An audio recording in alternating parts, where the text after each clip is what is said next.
প্রায় 4000 বছর আগের কথা।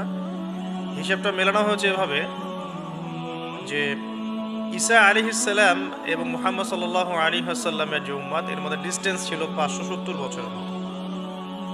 আবার মুহাম্মদ সাল্লাল্লাহু আলাইহি ওয়াসাল্লামের উম্মতের 1444 বছর চলে গেছে, এটা কাউন্ট করা যায়। আর এর আগে ঈসা আলাইহিস সালাম থেকে ইব্রাহিম আলাইহিস সালামের ডিসটেন্সটা হচ্ছে 2000 বছর। এই ক্যালকুলেশন করলে বোঝা যাচ্ছে যে প্রায় 4000 বছর আগের কথা, বা 4014 বছর আগের কথা। গল্প শুনতে আমাদের ভালো লাগে তো নাকি? গল্পের মাধ্যমে অনেক কিছু জানা যায় আর কি। আজকে গল্পটা কিন্তু একটু ইউনিক। আজকে থেকে প্রায় 4014 বছর আগের কথা। একটা চমৎকার সভ্যতা ছিল, ঐতিহাসিক সভ্যতা, তার নাম ছিল ব্যাবিলন। এটা ইরাকে ছিল, সেখানে বাবেল নামে একটা শহর ছিল। আমরা অনেকে জানি না যে বর্তমান বাগদাদ হচ্ছে সেই বাবেল নগরী। বর্তমান বাগদাদ হচ্ছে সেই বাবেল নগরী। আর বাবেল সম্পর্কে আল কোরআনে কিন্তু আয়াত আছে। আল কোরআন এমন একটা কিতাব, বিস্ময়কর কিতাব, যেখানে সব কিছুই নাজিল করা হয়েছে। তো আল্লাহ পাক সূরা কাহফে তো বলেছেন, ওয়ালাকাদ সাররাফনা ফি হাযাল কুরআন লিন-নাসি মিন কুল্লি মাসাল। আমি এই কোরআনে মানব জাতির জন্য প্রত্যেকটা বিষয়কেই ব্যাখ্যা করেছি। ওয়া নাযালনা আলাইকাল কিতাবা তিবয়ানান লিকুল্লি শাই। হে নবী, আমি আপনার প্রতি এমন একটা কিতাব নাজিল করেছি যেটা তিবয়ানান লিকুল্লি শাই, প্রত্যেকটা বিষয়কে ব্যাখ্যা করে। যারা আহলে কোরআন ভ্রান্ত আকীদার অনুসারী, তারা কিন্তু এই আয়াত থেকেই দলিল পেশ করে। কোরআন তো তিবয়ানান লিকুল্লি শাই, প্রত্যেকটা বিষয়ের ব্যাখ্যা। তার নতুন করে হাদিসের কি প্রয়োজন আছে?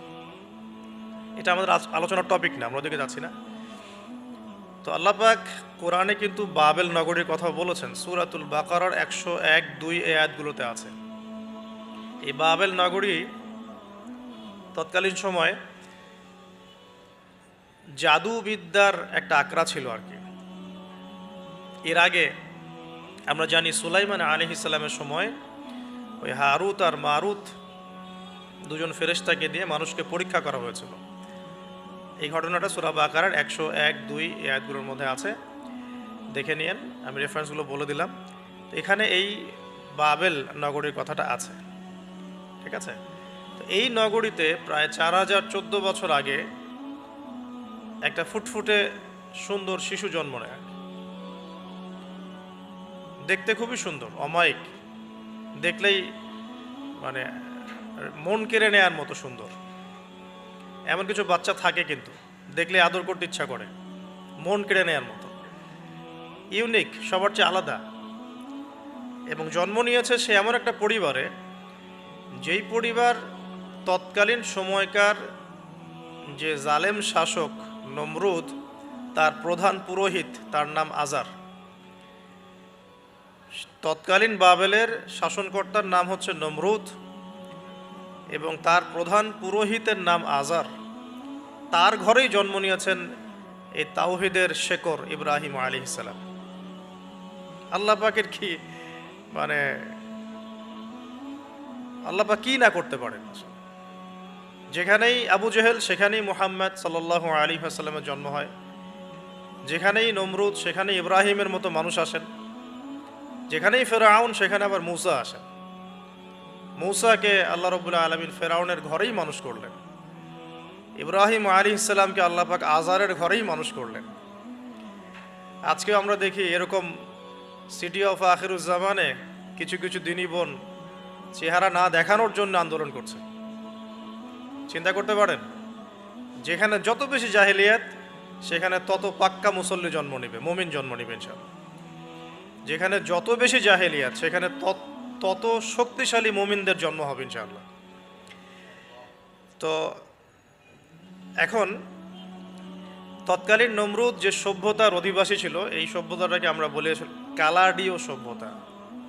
এটাকে কালাদীয় সভ্যতা বলা হয়। এটা মূলত জাদুর জন্য একটু বিখ্যাত ছিল, যেটা রেফারেন্স আমি দিলাম সুলাইমান আলাইহিস সালামের যুগ থেকে। এখানে আজারের ঘরে জন্ম নিয়েছেন আমাদের নবীগণের পিতা, মুসলিম জাতির পিতা ইব্রাহিম আলাইহিস সালাম। সুবহানাল্লাহ। বলা বাহুল্য যে নমরুদ কিন্তু 400 বছর বেঁচে ছিল এবং 400 বছর হায়াত পাওয়ার পরে সে মনে করছিল যে সে কখনো মারা যাবে না, এরপরেই সে নিজেকে খোদা দাবি করা শুরু করেছে আর কি। এই বাচ্চা ছেলেটা বড় হতে লাগলো। যারা সমাজকে পরিবর্তন করে তারা কিন্তু সমাজের স্রোতে গা ভাসায় না। নবী সাল্লাল্লাহু আলাইহি ওয়াসাল্লামের জন্মটা একটু মিলাই এটার সাথে। আমাদের নবীও ঠিক এরকমই একটা সমাজে জন্ম নিয়েছেন। ইব্রাহিম আলাইহিস সালাম যেমন জন্ম নিয়েছেন শিরকে ভরা সমাজে, চতুর্দিকে মূর্তি পূজা হচ্ছে, ইভেন তার বাসায় তার বাবা হচ্ছে মূর্তি পূজারীদের সর্দার, তার ঘরে তিনি জন্ম নিয়েছেন। ঠিক তেমনি রাসূল সাল্লাল্লাহু আলাইহি ওয়াসাল্লাম যে মক্কায় জন্ম নিয়েছেন সেই মক্কা ছিল শিরকের আখড়া। সেখানে লাত, উজ্জা, হবল, মানাতের পূজা হতো, সুদ ছিল, জিনা ছিল, ব্যভিচার ছিল, মাদক ছিল, গোত্রীয় হানাহানি ছিল, নারীর অবমাননা ছিল। এরকম আইয়ামে জাহিলিয়াতেও নবী সাল্লাল্লাহু আলাইহি ওয়াসাল্লাম জন্ম নিয়েছেন। নবী সাল্লাল্লাহু আলাইহি ওয়াসাল্লাম, ইব্রাহিম আলাইহিস সালাম দুজনের চেহারাও একরকম ছিল, দুজনের চেহারার গঠনটাও একরকম ছিল, দেহের গঠনও একরকম ছিল। মেরাজের রাতে নবী সাল্লাল্লাহু আলাইহি ওয়াসাল্লাম দেখে এসেছিলেন যে ইনি কে, যাকে দেখতে হুবহু আমার মতো লাগছে। জিবরাইল আলাইহিস সালাম বলেছেন ইনি আপনার পিতা ইব্রাহিম আলাইহিস সালাম। সুবহানাল্লাহ। ঠিক তেমনি আমরা খেয়াল করে দেখি যে জীবনের যে চড়াই উতরাই, পারিবারিক জীবন, সামাজিক জীবন, হিজরতের জীবন, দিন প্রতিষ্ঠা ইত্যাদি, প্রত্যেকটা ডিপার্টমেন্টেও ইব্রাহিম আলাইহিস সালাম আর মুহাম্মদ সাল্লাল্লাহু আলাইহি ওয়াসাল্লামের মধ্যে একটা চরম মিল আছে। এটা আমরা আস্তে আস্তে এই গল্পের ভিতরে গেলে বুঝতে পারবো। আর এই কারণেই হয়তোবা আল্লাহ ভালো জানেন, এই কারণেই হয়তোবা আমরা যখন তাশাহুদের পর দরুদ পড়ি, আমরা দরুদের মধ্যে অন্য নবীর নাম নিচ্ছি না, আমরা মুহাম্মদ সাল্লাল্লাহু আলাইহি ওয়াসাল্লামের সাথে ইব্রাহিম আলাইহিস সালামের নাম নিচ্ছি। হতে পারে এটা একটা কারণ, আল্লাহ ভালো জানেন। এখন এরকম পরিবেশে বড় হতে লাগলেন ইব্রাহিম আলাইহিস সালাম। আমি একটু আগে বলেছি যারা সমাজকে পরিবর্তন করে তারা কখনো সমাজের জাহিলিয়াতের স্রোতে গা ভাসায় না। মুহাম্মদ সাল্লাল্লাহু আলাইহি ওয়াসাল্লাম সমাজ পরিবর্তন করেছেন আইয়ামে জাহিলিয়াতকে মাত্র 23 বছরের ব্যবধানে, কিন্তু তিনি কিন্তু জাহিলিয়াতের সাথে গা ভাসান নাই।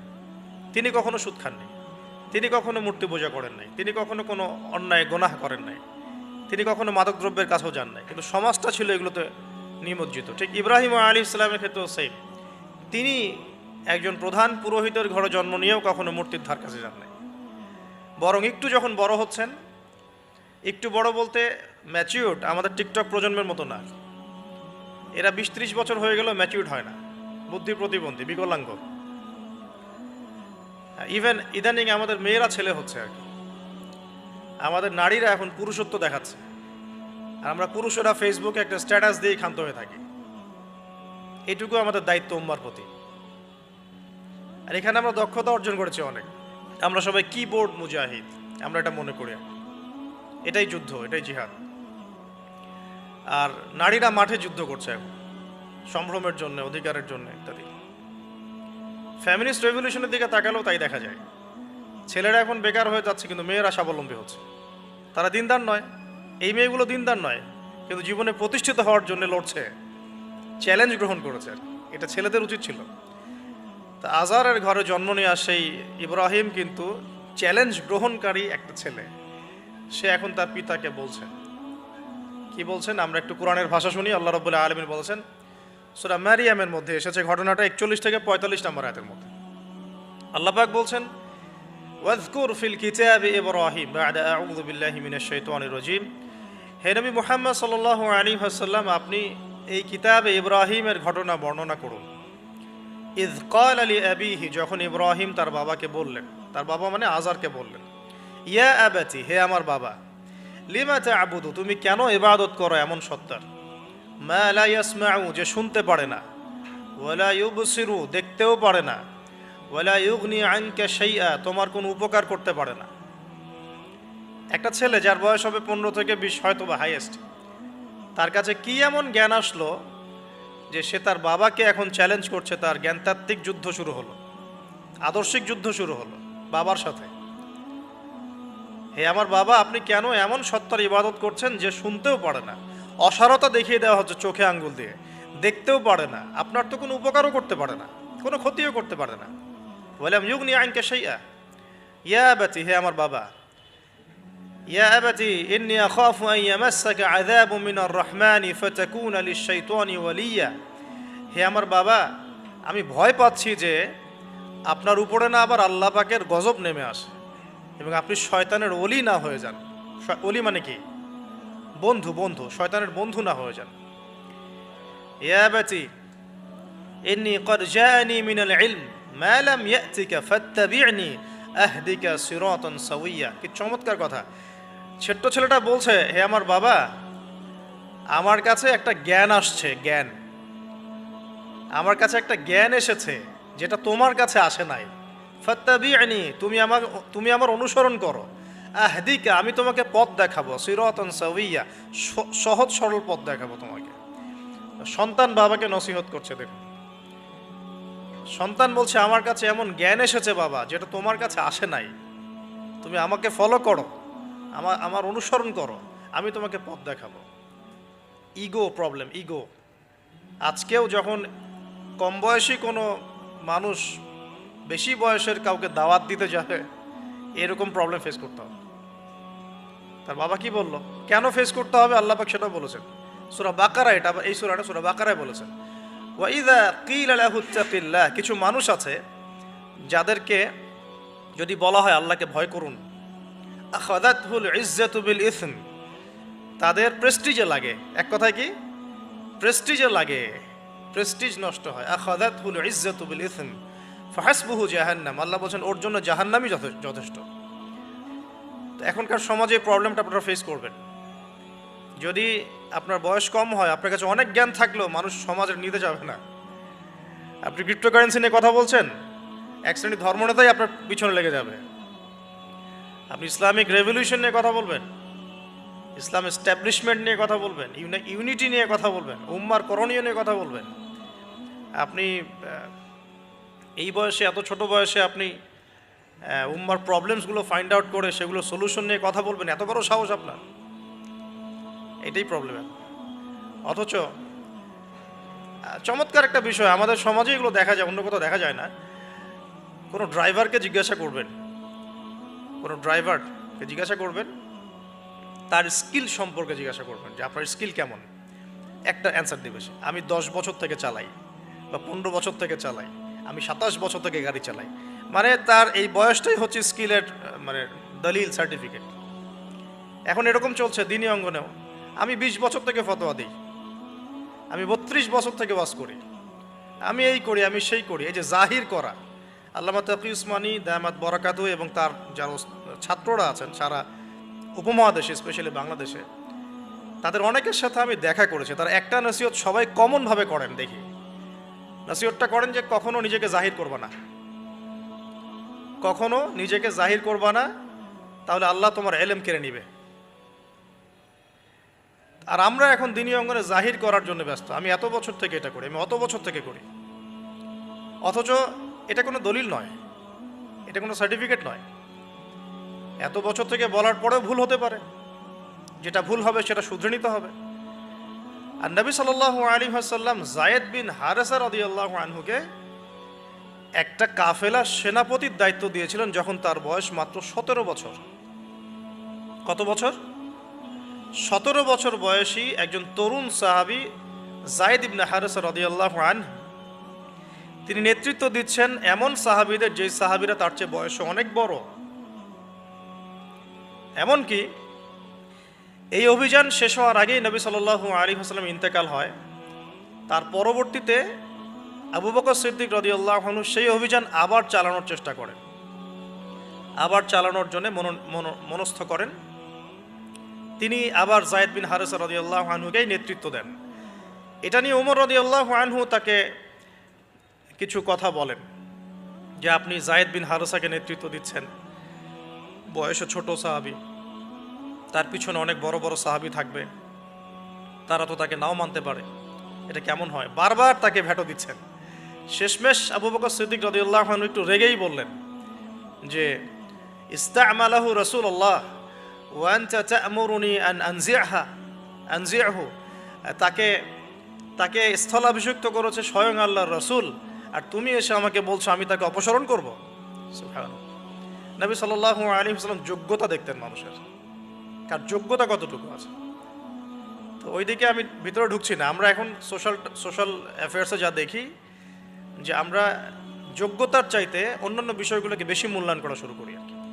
এতে করে তরুণরা উঠে আসতে পারে না, তরুণদের জার্নি অনেক টাফ হয়। এবং যারা স্পেশালি জেনারেল ব্যাকগ্রাউন্ড থেকে দিনের দিকে আসার চেষ্টা করেন তারা পদে পদে হতাশ হয়। তাদেরকে বুকে নেওয়ার মানুষ খুব কম থাকে। কেন জানি তাকে মানুষ কাউন্টার মনে করে, এনিমি মনে করে, অন্তর্দাহ সৃষ্টি হয়, একটা জ্বালান হয়। হঠাৎ করে উড়ে এসে জুড়ে বসলো, উম্মার দায়িত্ব নিয়ে নিচ্ছে, কোত্থেকে আসলো এটা, এরকম একটা দৃষ্টিভঙ্গি আমরা দেখতে পারি আর কি। এটা কাম্য ছিল না এটা। বরং তরবারি যত আপনি শান দিবেন তত ধারালো হবে। তো শান দিবে কারা? যারা তরোয়াল চালাতে পারে তারাই। যারা চালাতে পারে তারা যদি তরোয়ালকে ভোতা করে দেয় তাহলে তো এটা দিয়ে আপনি জালেমের গর্দান কাটতে পারবেন না। তো যাই হোক, আমরা বেশি হাইথটের কথায় না যাই। আজার এখানে ছিলাম, দেখেন বাবাকে সন্তান উপদেশ দিচ্ছে। এবার বাবার উত্তরটা শোনেন। বাবা কেন গ্রহণ করলো না? বললাম প্রেস্টিজ ইস্যু। তুমি ছোট মানুষ হয়ে আমাকে এত বড় কথা বলো।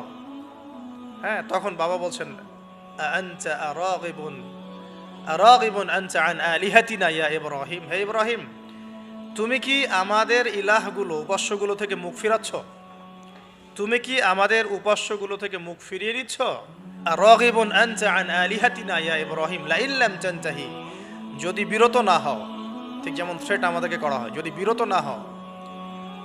লা ইল্লাম তানতাহি লা আরজুমান্নাকা লা ইল্লাম তানতাহি লা আরজুমান্নাকা রাহজান মালিয়া। তিনি বলছেন যদি বিরত না হও তাহলে তোমার মাথাটা পাথর দিয়ে মেরে ফাটিয়ে ফেলবো। আরজুমান্নাকা মানে রজম করবো। রজম মানে কি? কোমর পর্যন্ত গেথে পাথর মারা। বিবাহিত পুরুষ জেনা করলে যেটা শাস্তি হয়। লা ইল্লাম তানতাহি, যদি বিরত না হও। লা আরজুমান্নাকা রাহজান মালিয়া, দূর হও এখান থেকে বের হও হতভাগা। আমরা বলি না, দূর হও এখান থেকে, ঠিক ওই রকম। যদি ফিরে আসো ভালো কথা, না ফিরে আসলে রজম করে দিব, মাথা ফাটিয়ে ফেলবো পাথর দিয়ে মেরে। এখান থেকে দূর হও হতভাগা। কাকে বলছে এটা? ইব্রাহিম আলাইহিস সালাম। এবার তিনি খুব নরম সরম মানুষ, শান্তিকামী মানুষ। তিনি বলছেন ক্বালা সালামুন আলাইক। এই সালামুন আলাইক কথাটা শিখে নেবেন, জীবনে অনেক ক্ষেত্রে কাজে লাগবে। সালামুন আলাইক মানে আপনার উপর শান্তি বর্ষিত হোক। যখনই আপনি কলিউশন অ্যাভয়েড করতে চাবেন সালাম দিয়ে চলে আসতে হবে। সেটা পরিবারেও, সমাজেও, দিন প্রতিষ্ঠার ক্ষেত্রে। কেউ আপনাকে সমালোচনা করছে, গালিগালাজ করছে, গীবত তহমত করছে, আপনাকে নিয়ে এপিসোড বানাচ্ছে, মানে আপনি কি করবেন? প্রত্যেকটার কাউন্টার দিতে থাকবেন? তাহলে আপনার গোল নষ্ট হয়ে যাবে, আপনার গোল থেকে আপনি বিচ্যুত হয়ে যাবেন। এগুলো নিয়ে আপনাকে ব্যস্ত থাকতে হবে। তখন এগুলো নিয়ে উম্মাহ ব্যস্ত আছে বলেই এখন পর্যন্ত গোল অ্যাচিভ হয় নাই। আমরা এগুলো নিয়ে ব্যস্ত আছি বলেই এখন গোল অ্যাচিভ হয় নাই। তো এই কারণে ইব্রাহিম আলাইহিস সালামের সুন্নাহ হচ্ছে সালামুন আলাইক, তোমাদের উপর শান্তি বর্ষিত হোক। হ্যাঁ, তবে যে জায়গাটাতে দালিলিকভাবে জ্ঞানতাত্ত্বিক যুদ্ধ করতে হবে সেটা করতে হবে, সেটা অন্য ইস্যুস। তো ইব্রাহিম আলাইহিস সালামকে পরিবার ছাড়তে হলো। পরিবার মানে তার মাকে ছাড়তে হলো, তার বাবাকে ছাড়তে হলো। তার কোনো অপরাধ আছে? ইব্রাহিম আলাইহিস সালামের কোনো অপরাধ আছে? না। এখন আমরা তো অনেক সময় মনে করি আমি তো নিরপরাধ, নির্দোষ, তাহলে আমার উপরেই কেন এরকম হচ্ছে? ইব্রাহিম আলাইহিস সালামের কোনো অপরাধ আছে? নাই। তাকে ঘর ছাড়তে হলো, বাড়ি ছাড়তে হলো, তার বাবা তাকে বের করে দিলেন। এখান থেকে লেসন নিয়ে নেন আজকের প্রথম লেসন, যে আপনি আমি যদি হকের উপর থাকি সর্বপ্রথম বাধাটা পরিবার থেকে আসতে পারে। সবার পরিবার একরকম না। এখনকার মেজরিটি সংখ্যক পরিবারগুলোই জাহেল, একদম জাহেল, বস্তুবাদী, জানোয়ারের মতো। মানে খাও দাও, সেক্সুয়াল সম্পর্ক, বিয়ে শাদী, সন্তান, এর বাইরে কিচ্ছু চিন্তা করতে পারে না। দুনিয়া আর দুনিয়া, এর বাইরে কিচ্ছু চিন্তা করতে পারে না। ইল্লা মাশা আল্লাহ, কিছু পরিবার আছে এর বাইরে, তাদের কথা আলাদা। সবাই তো আর ছোটবেলা থেকে আধ্যাত্মিক পরিবার পায় নাই, দিনই পরিবার পান নাই। আর এটার পরিমাণ দিন দিন কমেই আসছে। ম্যাক্সিমাম পরিবার এখন জাহান্নামের টুকরা আর কি। আল্লাহ পাক পরিবারকে বলেছেন জাহান্নাম থেকে বাঁচাও, কু আনফুসাকুম ওয়া আহলিকুম নারা। এখন ওই পরিবারই হয়ে গেছে জাহান্নামের টুকরা। আপনি দিনের পথে চলতে চাইলে প্রথম হোঁচটটা পরিবার থেকে খেতে পারেন। এটা ইব্রাহিম আলাইহিস সালামের জীবনেও যেমন হয়েছে, মুহাম্মদ সাল্লাল্লাহু আলাইহি ওয়াসাল্লাম জীবনে হয়েছে।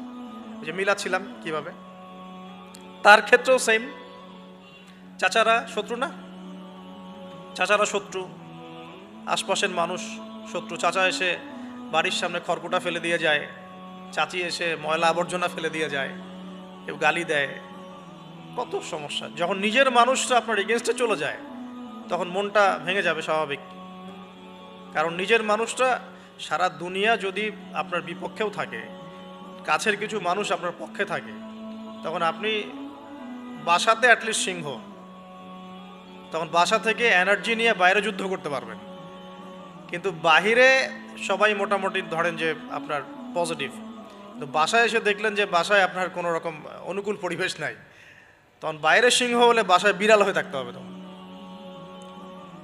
দেখেন ইব্রাহিম আলাইহিস সালামের জীবনে আর মুহাম্মদ সাল্লাল্লাহু আলাইহি ওয়াসাল্লামের জীবনে একটা স্পেশাল নেয়ামত ছিল, সেটা হলো স্ত্রীদের নেয়ামত। স্ত্রীদের নেয়ামত।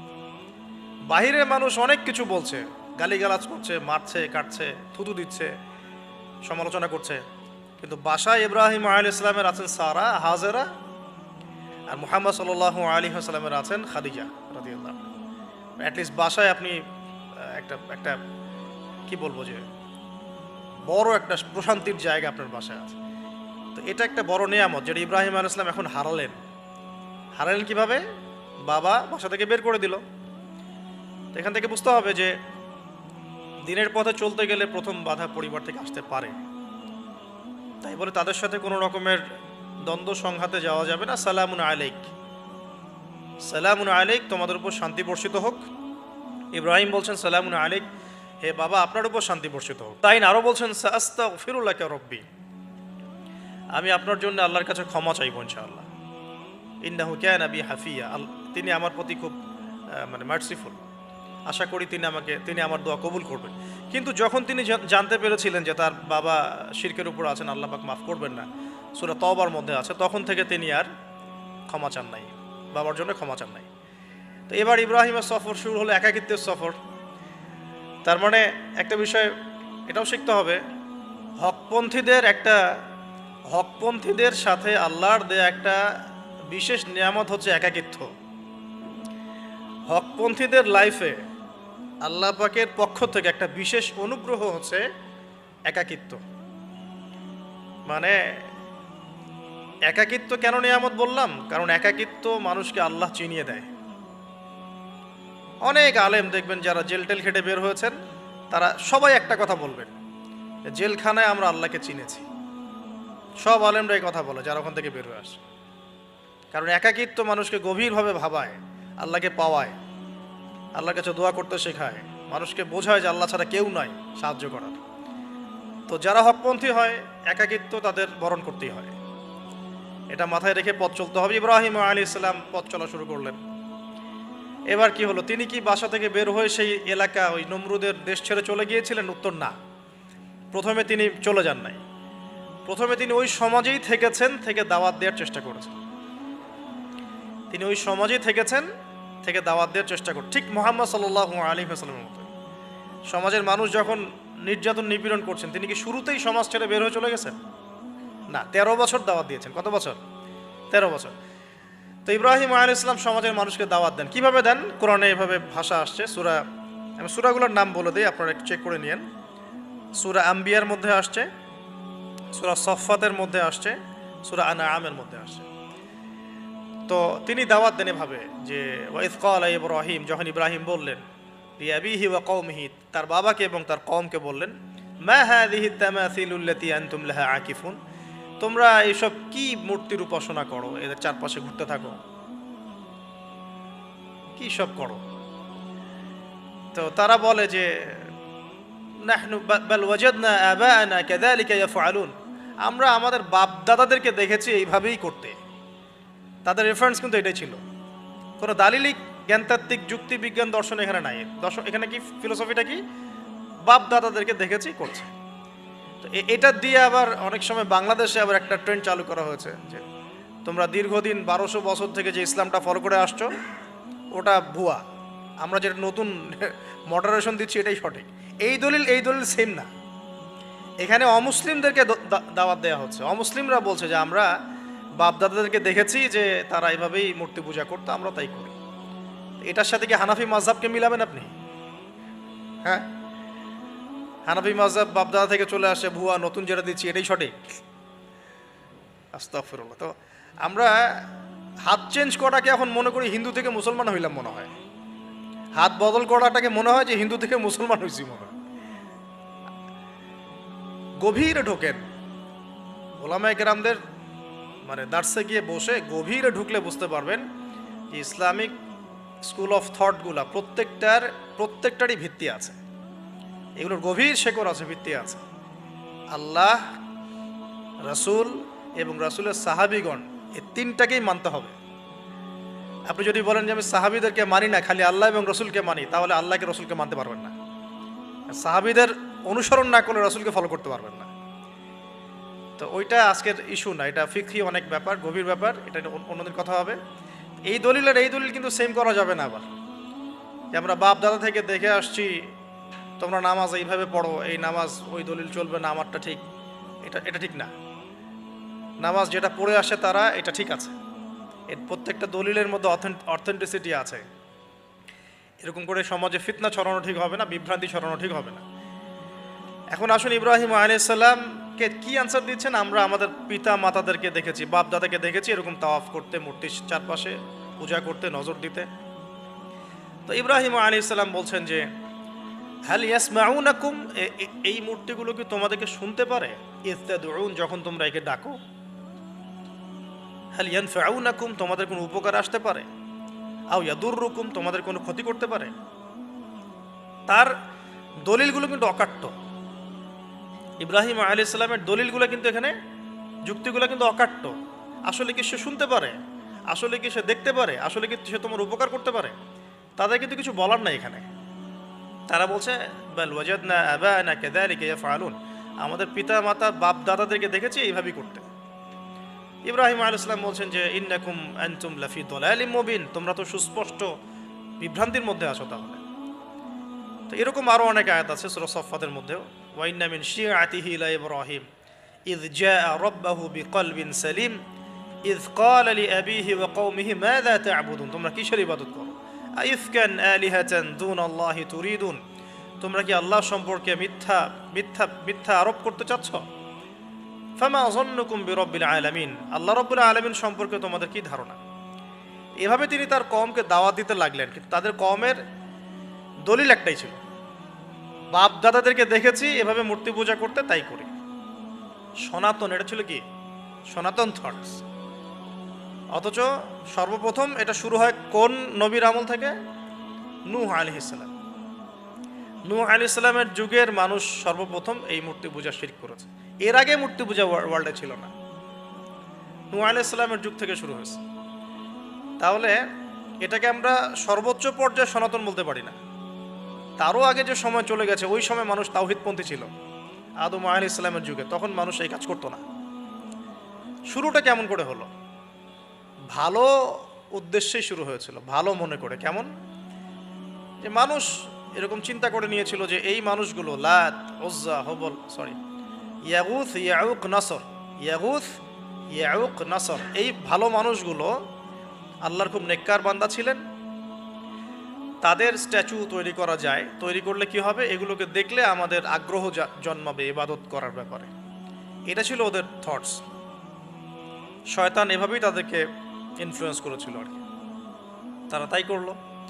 এই জেনারেশনটা যখন মারা গেল, পরের জেনারেশন যখন আসলো, তখন শয়তান ওদেরকে বোঝালো, ধরেন 100-200 বছর পরে বোঝালো যে ওরা খুব ভালো মানুষ ছিল, ওদের মূর্তিকে মসজিদের বাইরে না রেখে ভিতরে ঢুকিয়ে ফেলো, তাদেরকে সেজদা করতে হবে না, ভিতরে ঢুকিয়ে ফেলো, ইবাদতে মনোযোগ আসবে। পরের জেনারেশন এই কাজটাই করলো। থার্ড জেনারেশনকে শয়তান বোঝালো যে সরাসরি ওদের কাছে চাইলেই হবে, তারা আল্লাহ পাকের অনেক মানে কি আনুগত্য প্রাপ্ত, নৈকট্য প্রাপ্ত বান্দা, সরাসরি তাদের কাছে চাইলেই হবে। আল্লাহর কাছে চাওয়া, এখানে চাওয়া একই কথা, ওখানে সেজদা করা, এখানে সেজদা করা একই কথা। এখান থেকে শুরু হলো সরাসরি স্ট্যাচু ওয়ার্শিপিং। সরাসরি স্ট্যাচু ওয়ার্শিপিং এখান থেকে শুরু হয়েছে। তো আমরা আমাদের হিন্দু ভাই বোন যারা আছেন, আমাদের আশপাশে অমুসলিম ভাই বোন, তাদের প্রতি সম্মান রেখেই এই হিস্ট্রিগুলো পড়তে বলবো আর কি, এবং যুক্তি দর্শনগুলো খুঁজতে বলবো। আসলে কি তারা শুনতে পায়? আসলে কি সে আমার কোনো উপকার করতে পারে? আসলে কি সে আমার কোনো ক্ষতি করতে পারে? আসলে কি সে সৃষ্টিকর্তার প্রতিমূর্তি হতে পারে কিনা? তো আমরা এটা আহ্বান জানাবো, আমরা কারো ধর্মীয় অনুভূতিতে আঘাত করব না। ইসলাম আমাদেরকে এটা শেখায় না। ইসলাম এটা শেখায় যে মানুষকে হিকমার সাথে, প্রজ্ঞার সাথে দাওয়াত দেয়া, যাতে করে তারা জাহান্নামের রাস্তা থেকে ফিরে আসতে পারে ইনশাআল্লাহ। এখন আসুন, আরও একটা দাওয়াত ইব্রাহিম আলাইহিস সালাম তার কওমকে দিলেন। সেটা কি? এবার এখানে সমাজের মানুষের সাথে ওই সমাজের ধর্ম নেতারাও ছিল। সমাজে কিন্তু কয়েক শ্রেণী মানুষ থাকে, মানে সামাজিক নেতা, ধর্মনেতা, রাষ্ট্রনেতা। তো রাষ্ট্রনেতা পর্যায়ে এখনও ইব্রাহিম আলাইহিস সালাম যান নাই, এখন সমাজ নেতা আর ধর্মনেতা চলছে আর কি। এবার ধর্মনেতা আসলো, এসে ধর্মনেতারা তাকে বোঝানোর চেষ্টা করলো যে এই আসমানের তারা, চাঁদ, সূর্য, প্রকৃতি, গাছপালা, এগুলোও ইলাহ, এগুলোর ইবাদত করা যায়। এই ঘটনা আল্লাহ রাব্বুল আলামিন সূরা আনআমের মধ্যে বলেছে। তো ইব্রাহিম আলাইহিস সালামকে তারা দেখাচ্ছে, এটা আরবীয় একটা কাব্যিক ভাষায় কোরআনে এসেছে, চমৎকার ভাষায়, যে ফালাম্মা জান্না আলাইহিল লাইল, যখন তার উপর রাত আচ্ছাদিত হলো, রাআ কাওকাবা, তখন ইব্রাহিম আলাইহিস সালাম কি দেখলেন? আকাশে তারা দেখলেন। ঠিক আছে, তারা দেখলেন। মূর্তি পূজার এখানেই আছে, ধর্মনেতারাও এখানেই আছে। তো তিনি বলছেন হাযা রব্বি, এটা আমার রব। ফালাম্মা ফালা, যখন তারকাগুলো অস্তমিত হলো, ক্বালা লা উহিব্বুল আফিলিন, আমি তো অস্তমিত যাওয়া জিনিসকে পছন্দ করি না। রব তো অস্তমিত যাবে না, এখানেও যুক্তি লাগবে, তো আমার ফিলোসফি লাগবে, আমার এখানে দর্শন লাগবে, এখানে তো আমাকে মানে প্রজ্ঞা দিয়ে বোঝাতে হবে। এটা তো অস্তমিত হয়ে গেল, এটা তো রব হতে পারে না। ফালাম্মা রাআল কামারা বাযিগান, যখন সে চাঁদকে দেখলো জলজল করছে একদম। আর এখনকার চাঁদ দেখা আগের চাঁদ দেখা তো এক না, এখন তো আমরা চাঁদের আলোই খুঁজে পাই না, তখনকার চাঁদ তো অন্যরকম। বাযিগান মানে জলজল করছে। তখন তিনি বললেন হাযা রব্বি, এটা আমার রব। তখন ফালাম্মা ফালা, যখন এটাও অস্তমিত হয়ে গেল, তিনি বলছেন লাইল্লাম ইয়াহদিয়ানি রব্বি লাকুনান্না মিনাল কওমিদ দাল্লিন, আল্লাহ যদি আমাকে হেদায়েত না দেন তাহলে আমি এই দল্লিনদের অন্তর্ভুক্ত হয়ে যাব। ইব্রাহিম আলাইহিস সালাম বলছেন ফালাম্মা রাআ শামসা বাযিগাতান, যখন এবার সূর্যকে দেখলেন দিনের বেলা, এটা তো আরো বড়। হাযা রব্বি হাযা আকবার, এটা আমার রব, এটা সবচেয়ে বড়। হাযা আকবার, এটা সবচেয়ে বড়। ফালাম্মা আফালাত, এটা যখন অস্তমিত হয়ে গেল, তখন তিনি বলছেন এই কথাটা যে ইয়া কওমি ইন্নী বারিউম মিম্মা তুশরিকুন, হে আমার কওম, তোমরা যেগুলোকে দিয়ে আল্লাহর সাথে শরিক করছো, এখান থেকে আমি আমার চেহারাকে ফিরিয়ে নিলাম। সুবহানাল্লাহ। তখন তিনি এই কথাটা বলেন ইন্নী ওয়াজ্জাহতু ওয়াজহিয়া লিল্লাযী ফাতারাস সামাওয়াতি ওয়াল আরদা হানিফাও ওয়া মা আনা মিনাল মুশরিকিন, আমি আমার চেহারাকে ফিরিয়ে নিচ্ছি এই আসমান সমূহ এবং জমিনের সৃষ্টিকর্তার দিকে, এবং আমি মুশরিকদের অন্তর্ভুক্ত নই। ইন্না সলাতি ওয়া নুসুকি ওয়া মাহইয়ায়া ওয়া মামাতি লিল্লাহি রাব্বিল আলামিন, আমার সলাত, আমার কুরবানি, আমার স্যাক্রিফাইস, আমার জীবন, আমার ফুল লাইফ, আমার মৃত্যু, সব কিছু কার জন্যে? জগৎসমূহের প্রতিপালক আল্লাহর জন্যে। লা শারীকা লাহু, তার কোনো শরিক নাই। ওয়া বিযালিকা উমিরতু, এই একনিষ্ঠভাবে তার ইবাদত করার জন্যই আমি আদিষ্ট হয়েছি। ওয়া বিযালিকা উমিরতু ওয়া আনা মিনাল মুসলিমিন, এবং আমি মুসলিমদের অন্তর্ভুক্ত। এই শুরু হলো এবার পুরো স্পষ্টভাবে তাওহীদের ঘোষণা দেয়া। তবে ইব্রাহিম আলাইহিস সালামের এক একটা পদক্ষেপ কি যৌক্তিক না, বৈজ্ঞানিক না, এবং অকাট্য প্রমাণ আছে না, এগুলোকে কিন্তু ভেদ করতে পারছে না তারা। এবার ইব্রাহিম আলাইহিস সালাম চিন্তা করলেন তারা এবার উচিত শিক্ষা দিতে হবে। তবে আগে বলে নেই, এই যে উচিত শিক্ষাটার কথা বলছে, এটা আবার আপনারা খবরদার ভুলেও কোথাও দিতে যায় না, ঠিক আছে? এটারও সময় আছে। ইব্রাহিম আলাইহিস সালামের সাথে নবী সাল্লাল্লাহু আলাইহি ওয়াসাল্লামের জীবনের মিলের কথা বলছিলাম। নবী সাল্লাল্লাহু আলাইহি ওয়াসাল্লাম মক্কা বিজয়ের আগে কি কখনো মূর্তির গায়ে হাত দিয়েছেন কিনা বলেন? দিয়েছেন? যখন মক্কা বিজয় হয়ে গেছে, পুরো স্টেটই আপনার, অথরিটি আপনার, তখন আপনি আপনার অ্যাকশন নিতেই পারেন, সেটা আপনার ব্যাপার, তখন আপনি কি করবেন? মুহাম্মদ সাল্লাল্লাহু আলাইহি ওয়াসাল্লাম কাবা ঘরে ঢুকে তখন মূর্তি ভেঙেছেন এবং বলেছেন ওয়াকুল জাআল হক ওয়া যাকাল বাতিল ইন্নাল বাতিলা কানা যাহুকা, তাই না? তো ইব্রাহিম আলাইহিস সালাম এবার শিক্ষা দেওয়ার চিন্তা করছেন। তিনি বলছেন যে যখন এরা মেলাতে যাবে, ওই উৎসবে যাবে তখন আমি এদেরকে দেখে নিব। এটাও কুরআন চমৎকারভাবে বলেছে যে إذ قال لأبيه وقومه ماذا تعبدون إفكا آلهة دون الله تريدون فما ظنكم برب العالمين فراغ إلى آلهتهم فقال ألا تأكلون ইব্রাহিম আলাইহিস সালাম এবার যখন ওরা মেলায় চলে গেছে, তো যাওয়ার আগে আবার ইব্রাহিম আলাইহিস সালাম বলছিলেন যে ইন্নী সাকিম, আমি হচ্ছি অসুস্থ। আমি কি অসুস্থ? নাযারা নাযরাতান ফিন নুজুম, ইব্রাহিম আলাইহিস সালাম রাতের বেলা আকাশের দিকে তাকালেন একবার, তাকিয়ে ওদেরকে বললেন যে ইন্নী সাকিম, আমি অসুস্থ। এটা কৌশল, আমি অসুস্থ, এটা কৌশল। তো এই কৌশল আবার সব জায়গায় খাটাতে যায় না আর কি। তো এবার যখন তারা চলে গেল, ফারাগা ইলা আলিহাতিহিম ফাকালা আলা তাকুলুন, এবার তিনি ওই মূর্তি গৃহ যেটা ওদের ওখানে ঢুকে বলছেন যে আলা তাকুলুন, তোমাদের কি হলো, খাচ্ছ না কেন? কাদেরকে বলছে এই কথা? মূর্তি, খাচ্ছ না কেন? আলা তাকুলুন ফারাগা ইলা আলিহাতিহিম ফাকালা আলা তাকুলুন মা লাকুম লা তানতিকুন, কি হলো, কথা বলছো না কেন? মা লাকুম লা তানতিকুন, কি হলো, কথা বলছো না কেন? এবার ফারাগ আলাইহিম দরবাম বিল ইয়ামিন, এবার ইয়ামিন মানে ডান হাত, ডানাতে যা পেয়েছিলেন আর কি, তা দিয়ে সবগুলোকে ভেঙে চুরমার করে ফেলছে। ব্যাস, এবার ওরা যখন আসলো এসে বলছে যে আনতা ফাআলতা হাযা বিআলিহাতিনা ইয়া ইব্রাহিম, হে ইব্রাহিম তুমি কি আমাদের উপাস্যদের সাথে এই কাজ করেছো? ইব্রাহিম বলছেন লা, না, বাল লা আসলে কোরআনে নাই, আমি নিজের মতো করে বললাম আরবি বলতে বলতে, বাল ফাআলাহু কাবীরুহুম হাযা, বরং এই বড়টা এই কাজ করছে। এর মধ্যে সবচেয়ে বড় যেটা আছে এই ব্যাটার কাজ, আমি করি নাই, আমি তো করি নাই। তখন ওরা তো এটা তো হতভম্ব হয়ে গেল, যে সে বলছে যে তুমি তো জানো, তুমি তো খুব ভালো করেই জানো যে তারা কথা বলতে পারে না, নড়াচড়া করতে পারে না, কিছুই করতে পারে না। তখন তিনি বললেন তাহলে তোমরা কেন এমন ইলাহের উপাসনা করো যে কথাও বলতে পারে না, শুনতেও পারে না, দেখতেও পারে না, তোমার উপকারও করতে পারে না, ক্ষতিও করতে পারে না। কিন্তু এবারও কিন্তু যুক্তি নাই, কোনো তাদের কাছে কোনো দলিল নাই, কোনো প্রমাণ নাই, কোনো যুক্তি দর্শন কিচ্ছু নাই। এবার শুরু হলো জুলুম। জালেমের কাজ কি? যুক্তি, জ্ঞান, দর্শন, বিজ্ঞান এগুলো দিয়ে যখন পরাস্ত, এগুলো দিয়ে পারছি না, এবার পেশি শক্তি। এবার কি? পেশি শক্তি। ব্যাস, এবার পেশি শক্তি। ইব্রাহিম আলাইহিস সালামকে নিয়ে যাওয়া হচ্ছে নমরুদের দরবারে। এবার চলো, এবার তোমার আজকে খবর আছে।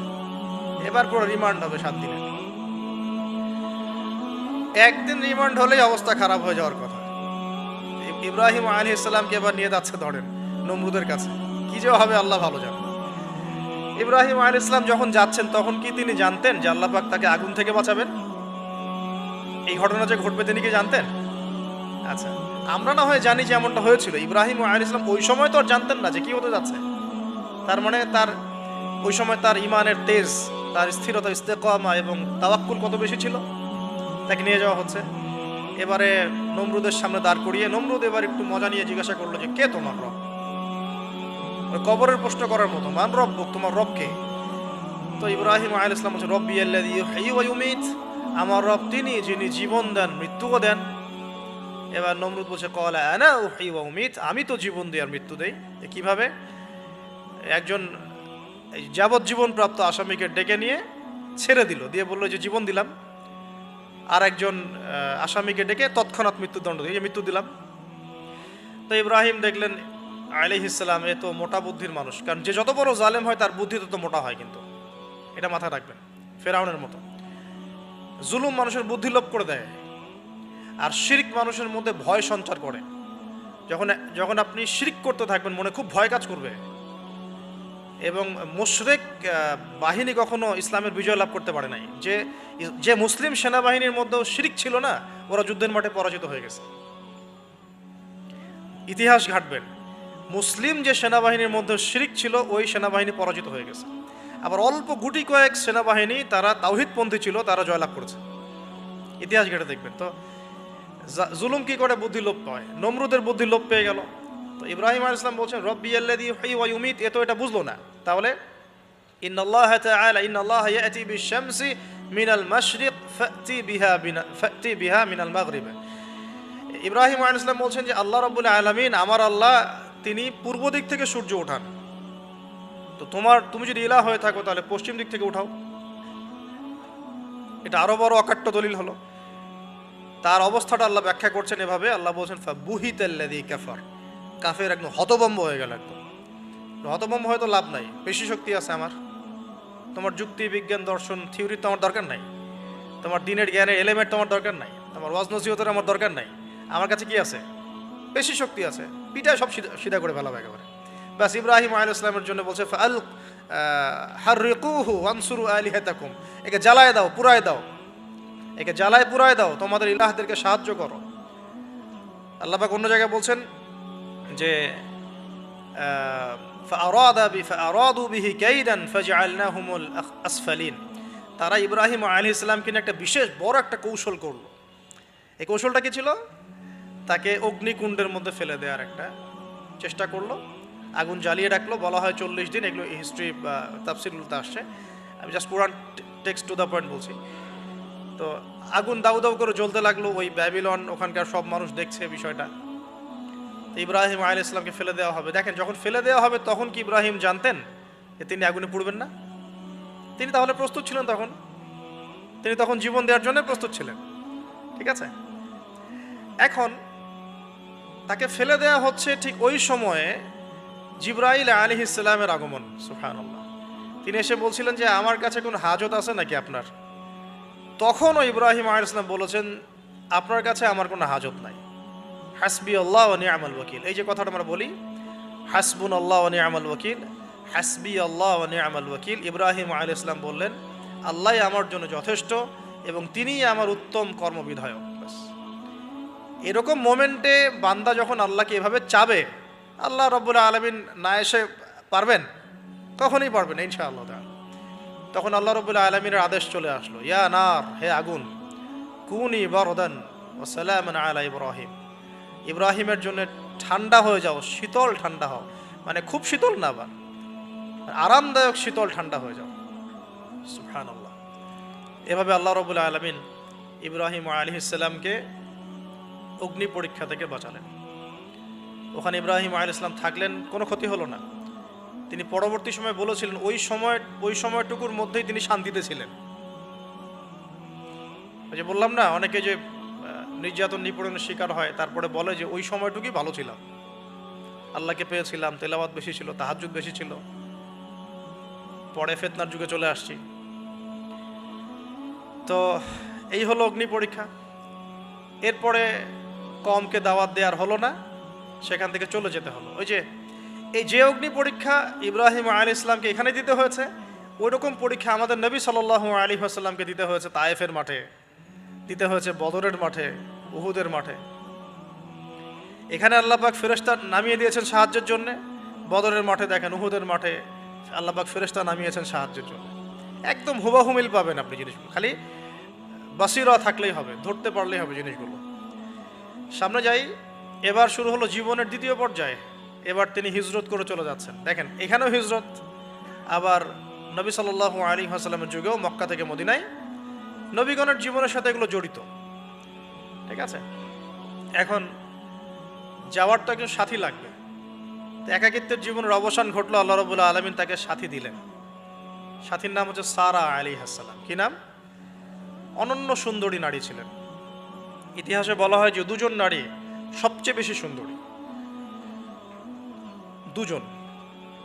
আমাদের মতো আর্টিফিশিয়াল সুন্দরী না, আর্টিফিশিয়াল সুন্দরী কথা বলো, অরিজিনালি সুন্দরী দুজন নারীর কথা বলা হয়েছে। একজন হচ্ছেন হাওয়া আলাইহিস সালাম, অনন্য সুন্দরী নারী ছিলেন, এবং আরেকজন সারা আলাইহিস সালাম, তিনি পরম সুন্দরী নারী ছিলেন। দেখেন, সারা আলাইহিস সালাম তার গর্ভ থেকে কিন্তু পরবর্তীতে মানে সন্তান তো প্রথমে হচ্ছিল না, তাই না? শেষ বয়সে গিয়ে সন্তান হলো।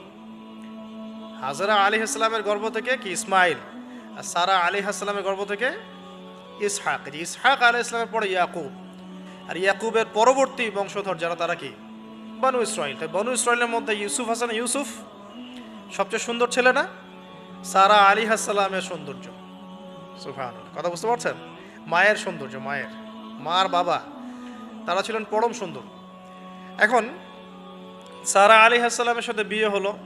দেখেন, এই যে লম্বা সময় আলোচনা করলাম, এই সময়টুকুর মধ্যে ইব্রাহিম আলাইহিস সালামের দাওয়াতে মাত্র 2জন মানুষ মুসলমান হয়েছে। কয়জন? একজন হলো তার স্ত্রী সারা, আরেকজন হচ্ছে তার ভাতিজা, তার নাম লুত। ভাতিজার নাম কি? লুত। পরবর্তীতে তিনিও নবী হয়েছিলেন এবং তাকে সাদুম গোত্রের কাছে পাঠানো হয়েছিল। কোন পাপের কারণে? হোমোসেক্সুয়ালিটি, সমকামিতা, যেটা এখন ওই যে বিজ্ঞাপন দিয়ে প্রচার করা হয়। এবং ঢাকা শহরে যদি একটা শুমারি করা হয় দেখবেন এদের সংখ্যা কম হবে না। ঢাকা শহরে যাকে শুমারি করা হয় দেখবেন এদের সংখ্যাও কম হবে না। তা এখন যদি ভূমিকম্প আসে আমরা কি লা ইলাহা ইল্লাল্লাহ বলবো? বলেন তো। আমরা তো ডেকে নিয়ে আসতেছি ভূমিকম্প, আমরা ডেকে নিয়ে আসতেছি যে আল্লাহ পাক বলছেন এগুলো করো না, গজব আসবে। আমরা করছি আর এটাকে ডেকে নিয়ে আসতেছি, আসো। আর এদিকে আমরা মানে রড সিমেন্টের অ্যাডভার্টাইজ করতেছি আর কি, এগুলো দিয়ে বাড়ি বানালে কোনোদিন ভাঙবেও না, কাঁপবেও না। আমাদের চিন্তাগুলো কেমন হয়ে গেছে জানি। আল্লাহ পাক জেনা, ব্যভিচার, মাদক, পর্নোগ্রাফি, এই সমকামিতার এইসব পাপের কারণে এরকম গজবগুলো নাজিল করেন। শুধু ঢাকা কেন, এরকম বড় বড় মেগা সিটিজ যেগুলো আছে এগুলোতে এখন এটার অধিকার তারা চাচ্ছে, আন্দোলন করে অধিকার চাচ্ছে। আপনার রেইনবো ফ্ল্যাগ দেখবেন, রংধনু ফ্ল্যাগ। রংধনু ফ্ল্যাগ মানেই সমকামিতা। অ্যাডভার্টাইজ দিয়ে দিয়ে, পোস্ট দিয়ে দিয়ে এখন মানুষ, আগে যেমন মেয়েরা বাসায় গিয়ে গিয়ে কিছু সার্ভিস দিত না, মানে খারাপ সার্ভিসের কথা বলছি আর কি, এখন এভাবে ছেলে ছেলেকে সার্ভিস দেওয়ার জন্য ডাকতেছে। এটা কোনো গাল গল্প করছি না, এটা বাস্তবতা। যদি আমাকে বলেন যে আপনি চোখের সামনে প্রমাণ দেন, আমি দিতে পারবো না। যদি আপনি আমাকে 1 মাসের জন্য অথরিটি দেন ঢাকা শহরে, তাহলে দিতে পারবো উইদিন 1 মাসের মধ্যে। এখন যদি আমাকে বলেন আমার চোখের সামনে এনে দেন, আমি দিতে পারবো না। তো আমি তাত্ত্বিকভাবে পড়ে অনলাইনে দেখছি। যদি বলেন যে 1 মাসের অথরিটি আপনাকে দিলাম, খুঁজে বের করে দেন, 7 দিন লাগবে না ইনশাআল্লাহ। তো কথা হচ্ছে এটাই যে এই যে সাদুম গোত্রের কাছে পাঠানো হচ্ছে লূত আলাইহিস সালামকে সমকামিতার পাপের কারণে, পরবর্তীতে এই কওমটাকে ধ্বংস করা হয়েছে। আল্লাহ পাক এমনভাবে ধ্বংস করেছেন যেটা ইতিহাসে কখনো করেন নাই। ফেরেশতাদের পাখা দিয়ে আল্লাহ পাক মাটিকে উপরে তুলে আবার উল্টা দিকে দাফন করে দিয়েছেন, আকাশ থেকে পাথর বর্ষণ করেছেন। এখন এইটা যদি সারা বিশ্বে ছড়িয়ে পড়ে তাহলে ওই রকম শাস্তি আবার আসবে না? স্বাভাবিক না? এটা আসতে পারে। আর এটার মূল কেন্দ্র হচ্ছে পশ্চিমা সভ্যতা। এখান থেকে সারা দুনিয়া ছড়িয়ে পড়তেছে। বাংলাদেশের মতো মুসলিম কান্ট্রিতেও দিন দিন সমকামিতা বাড়ছে। আমাদের বোনদের, আমাদের ভাইদের, গার্ডিয়ানদের অনেক বেশি সচেতন থাকা দরকার। কোনো কোনো ক্ষেত্রে মাদ্রাসার মধ্যেও দেখা গেছে এগুলো, হিপসখানাতেও দেখা গেছে এগুলো। পর্নোগ্রাফির কারণে এগুলো হচ্ছে। পর্নোগ্রাফির কারণে মানুষের রুচি বিকৃত হচ্ছে এবং সে নারী, পুরুষ, গরু, ছাগল, হাঁস, মুরগি কোনো কিছুর তোয়াক্কা করছে না। কয়েকদিন পর এটাও যদি দেখেন অবাক হবেন না যে মানুষ পশু পাখির সাথে জেনা করতেছে। এটাও যদি দেখেন আমি অ্যাটলিস্ট অবাক হব না। ধাপ ছিল একটা, প্রথমে মানুষ কি করতো? অবৈধ প্রেম করতো, এই সম্পর্কে জেনা করতো, পরে পরকীয়া শুরু করলো, তারপরে এখন সমকামিতা শুরু হলো। সমকামিতার পরে এখন চাইল্ড অ্যাবিউজিং শুরু হয়েছে, বাচ্চা কাচ্চাদেরকে রেপ করা হচ্ছে, ছোটো ছোটো মেয়েদেরকে, ছোটো ছোটো বাচ্চাদেরকে, ইভেন ছোটো ছোটো ছেলেদেরকেও। এরপরে যদি গবাদি পশুর সাথে জেনা করতে দেখেন, অবাক হওয়ার কিছু নেই, কিচ্ছু নেই অবাক হওয়ার। এখন বলেন আমরা শাস্তির দ্বার প্রান্তে আছি না? অ্যাটলিস্ট আমরা যারা দিনকে ভালোবাসি, আমাদের একটা আইডিওলজি ফলো করি, নৈতিকতার কথা বলি, আমরা আমাদের পরিবার, আমাদের ভাই বোন, আমাদের ছেলে মেয়ে, তাদের প্রতি আমাদের খুব সতর্ক দৃষ্টি রাখতে হবে, সর্বোচ্চ সতর্ক থাকতে হবে। আর আমাদের দিনী বোনদেরকেও রিকোয়েস্ট করবো আমরা, যে ভাইদেরকেও তো বলি, বোনদেরকেও বলছি, বিয়ের আগে কোনো প্রকার অবৈধ সম্পর্ক নেই। বিয়ের আগে কোনো প্রকার অবৈধ কোনো সম্পর্ক না। আর এখন অমুসলিম ছেলে আর মুসলিম মেয়ে প্রেম করতেছে, এগুলোকে নিয়ে অনলাইনে অনেক লেখালেখি হচ্ছে, দেখলাম কয়েকদিন আগে। তো কিছু বোন আমাকে রিকোয়েস্ট করেছিলেন যে একটু আপনার মুখ দিয়ে যদি মানুষ জানতে পারে এটা, যে কোনো অবস্থাতেই মুসলিম মেয়ে কোনো অমুসলিম ছেলের সাথে প্রেম করতে পারে না। মুসলমান ছেলের সংখ্যা কম হয়ে গেল, যে বিয়ে করার জন্য মুসলমান ছেলে খুঁজে পাওয়া যাচ্ছে না। পরবর্তীতে তারা সেই মুসলিম বোনের ইজ্জত নষ্ট করে তাকে গর্ভবতী করে দিয়ে ভেগে যাচ্ছে। এটা ওদের একটা মিশন, আর ওদের মিশনের কথা আমি পরে বলবো আর কি। আমি মুসলিম মেয়ে হয়ে কেমন করে একটা অমুসলিম ছেলের সাথে প্রেম করতে পারলাম? আমার বাসার মুসলিম মেয়ে কেমন করে একটা অমুসলিম ছেলের সাথে প্রেম করতে পারে? এটা তো আমাকে আগে ফাঁসির কাজটা ঝোলানো দরকার, আগে বিচারটা তো আমার করা দরকার আগে। তা আমরা আমাদের দিনী বন্ধুকে সর্বোচ্চ সতর্ক করব। জীবন চলে গেলেও ফিরে আসতে পারে না? আল্লাহর হাতে তো। মানুষ অনেক সময় জীবন মৃত্যুর সন্ধিক্ষণে থাকে না, আল্লাহ পাক ফিরিয়ে বাঁচিয়ে দেন না। ইজ্জত চলে গেলে কখনো ফিরে আসে না। ইজ্জত চলে গেলে ফিরে আসে? আল্লাহ আমাদেরকে বোঝার তৌফিক দান করুন। আচ্ছা, এবার আসেন, হিজরতের পালা শুরু হলো। সাথী কে? মাত্র দুজন। কয়জন বলেন তো? এখন কয়জন সাথী মুসলিম? দুজন, সারা আলাইহিস সালাম এবং লূত আলাইহিস সালাম। এবার হিজরতের পথে একটা ঘটনা আছে। হিজরতটা হয়েছে কোথায়? ব্যাবিলন থেকে কেনানে। কোথায়? কেনান কোন জায়গা? এটা শামের অন্তর্ভুক্ত একটা জায়গা। শাম মানে শুধু সিরিয়া নয়, বরং এটার একটা বড় ব্যাপ্তি আছে। প্যালেস্টাইন, জেরুজালেম এর অদূরেই শামের মধ্যেই, প্যালেস্টাইন জেরুজালেমের অদূরেই এই কেনান একটা জায়গা ছিল। এখানে খালিল নামে একটা জায়গা এখনো আছে। কি নামে? খালিল, বর্তমান নাম খালিল। ইব্রাহিম আলাইহিস ইসলামকে কি বলা হয়? খালিলুল্লাহ, আল্লাহর খালিল। ওই নামটা কিন্তু এখনো এখানে আছে আর কি। তো এখানে হিজরত করা হয়।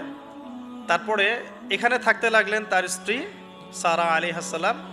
এক সময় ওই এলাকায় একটু দুর্ভিক্ষ দেখা দিল। তখন তারা মিশরের দিকে যাচ্ছিলেন খাবারের সন্ধানে।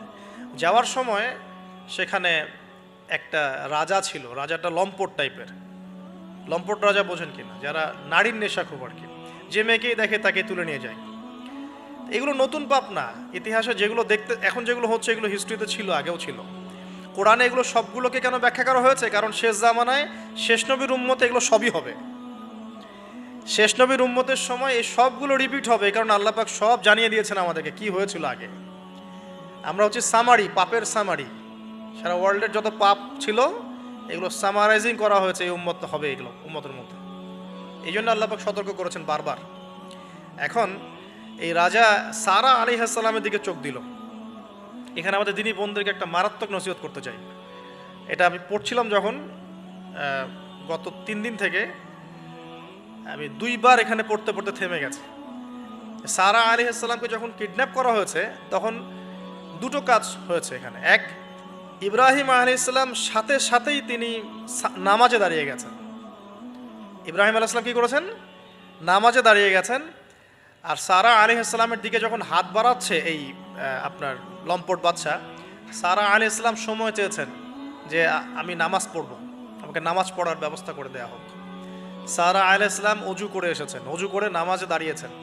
দাঁড়িয়ে 2 রাকাত নামাজ পড়ে আল্লাহর কাছে দোয়া করেছেন, আল্লাহুম্মা ইন কুনতা তা'লাম, হে আল্লাহ আপনি যদি জানেন, আল্লাহুম্মা ইন কুনতা তা'লাম, হে আল্লাহ আপনি যদি জানেন যে ইন্নী কদ আহসানতু ফরজি ইল্লা যাওজি, আমি আমার লজ্জাস্থানকে হেফাজত করে রেখেছিলাম, সতীত্বকে কখনো নষ্ট করিনি, শুধু আমার স্বামীর হক আমি স্বামীকে দিয়েছি। মানে আমি আমার স্বামী ছাড়া অন্য কারো কাছে আমার সতীত্ব নষ্ট করি নাই। যদি আপনি এটা জেনে থাকেন, আল্লাহ ফানসুরনি, আল্লাহ আপনি আমাকে সাহায্য করেন, ওয়ালা তুসমিত আলাইয়া হাযাল কাফির, আমার উপরে এই কাফেরকে আপনি বিজয়ী করেন না। এই দোয়াটা দিনী বোনরা মুখস্থ করে রাখতে পারেন। কারণ অনেকেই চলতে ফিরতে উঠতে বসতে অনেক রকম হ্যারাসমেন্টের শিকার হন। যদি আপনি সতীত্ব রক্ষা করে চলতে পারেন তখন আল্লাহর কাছে দোয়া করবেন, আল্লাহ আপনি যদি জেনে থাকেন আমি আমার সতীত্ব রক্ষা করেছি, আমি অনেস্ট, আমি আমার সতীত্ব রক্ষা করেছি, কারো সামনে আমি আমার সতীত্ব নষ্ট করি নাই, আল্লাহ আপনি এই জালেমের এগেনস্টে, এই কাফের এগেনস্টে, এই ফাসেকের এগেনস্টে আমাকে সাহায্য করেন। এই দোয়া করার সাথে সাথেই এই বাদশার হাতটা অবশ হয়ে গেছে, হাত আর আগাচ্ছে না, হাত প্যারালাইজ হয়ে গেছে, পড়ে গেল সে। তখন আবার তিনি দোয়া করছেন সারা আলাইহিস সালাম, আল্লাহ এখন যদি সে মারা যায় তার মানুষ মনে করবে আমি মেরে ফেলছি। তখন আল্লাহ পাক তাকে ছেড়ে দিলেন, ভালো হয়ে উঠলো। আবার ওই যে বললাম পশুর স্বভাব তো কখনো ঠিক হয় না, আবার হাত দেওয়া চেষ্টা করলো, আবার অবশ হয়ে গেল। এভাবে 3-4 বার চেষ্টা করেছে।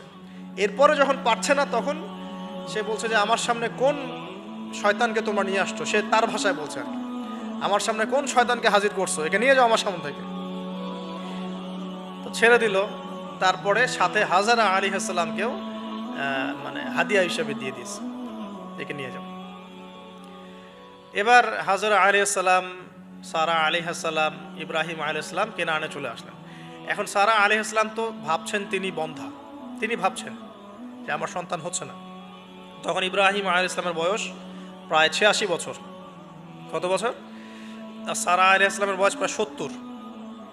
তো 70 বছর হয়ে গেছে একটা মহিলার, মনে করেন বাচ্চা কাচ্চা হয়নি, তাহলে তো তার মনে হবে যে আমার মনে হয় বাচ্চা কাচ্চা হবে না, স্বামীর তো বংশ বাড়ছে না, তো বংশ রক্ষার স্বার্থে আমি তাকে একটা বিয়ে দেওয়ার চেষ্টা করছি। তখন হাজরা আলাইহিস সালামের সাথে তার বিয়ে দেওয়া হয়। এই হলো সেকেন্ড ওয়াইফ। এখনকার পশ্চিমা সভ্যতা অবশ্য আমাদেরকে শেখায় যে একজন নোবেল মানুষ আর কি, মানে a noble man can not marry মানে টুয়াইস থার্ড, এটা শেখায় যে একজন ভালো মানুষ একাধিক বিয়ে করতে পারে না। এটা নোবেলরা মানে পশ্চিমারা শেখায়। কিন্তু ওরা আবার এটা শেখানোর সাথে সাথে তাদের সোসাইটির মধ্যে একজন মানুষ 10টা-20টা মেয়ের সাথে জেনার চর্চা ঠিকই করে, এটা আবার ওখানে অ্যাভেলেবল। তো নবীগণের সুন্নাহ এটা কাদের সুন্নাহ? নবীগণের সুন্নাহ। কারণ নবীগণ এগুলো ম্যানেজ করতে পারতেন, মেনটেন করতে পারতেন, তাদেরকে আল্লাহ পাক ফিজিক্যাল, মেন্টাল সব ধরনের অ্যাবিলিটি দিয়েছিলেন। এবার বিয়ে হয়ে গেল, কিসের উদ্দেশ্যে দেওয়া হয়েছে? সন্তান। এবার 86 বছর বয়সে আল্লাহ রাব্বুল আলামিন ইব্রাহিম আলাইহিস সালামকে সন্তান দান করলেন। এই সন্তানের নাম কি? ইসমাঈল আলাইহিস সালাম। সন্তান জন্ম হয়ে গেল, পরীক্ষাও। ইব্রাহিম আলাইহিস সালামের জীবন তো পুরোটাই পরীক্ষা। বাবার থেকে বিচ্ছিন্নতা পরীক্ষা, আগুনের পরীক্ষা, সমাজ থেকে বিচ্ছিন্নতা পরীক্ষা। আবার এই যে এখন পরীক্ষা, আরো বড় বড় পরীক্ষা শুরু হচ্ছে। কি পরীক্ষা? এবার বলছেন স্ত্রী এবং সন্তানকে রেখে আসো মক্কায়। খুব খেয়াল করে দেখেন, এই জায়গা থেকে ইব্রাহিম আলাইহিস সালাম তার বিশ্বাস ছিল যে মক্কাতে আল্লাহ রাব্বুল আলামিন আমার স্ত্রী এবং সন্তানকে কিন্তু মেরে ফেলবেন না ইনশাআল্লাহ। কিন্তু তিনি তো মানুষ, তিনি বুঝতে পারছেন জনমানব শূন্য একটা জায়গায় আমার স্ত্রী সন্তান কিভাবে থাকবে। একটু পানি নিলেন, খেজুর নিলেন, রেখে আসছেন। যখন রেখে আসছেন ওই সময়টার কথা হাদিসের মধ্যে আসছে যে তিনি মানে রেখে চলে আসছেন, পিছন দিকে হাঁটা শুরু করেছেন। তার স্ত্রী দৌড়ে আসছেন বারবার। চিন্তা করেন একটু, মানে আবেগ দিয়ে ভাবেন জিনিসটাকে। আইনা তাযহাবু ইয়া ইব্রাহিম, কোথায় যাচ্ছেন আপনি? স্ত্রীকে তখনও বলা হয়নি যে তোমাদেরকে রেখে চলে যাবো এখান থেকে।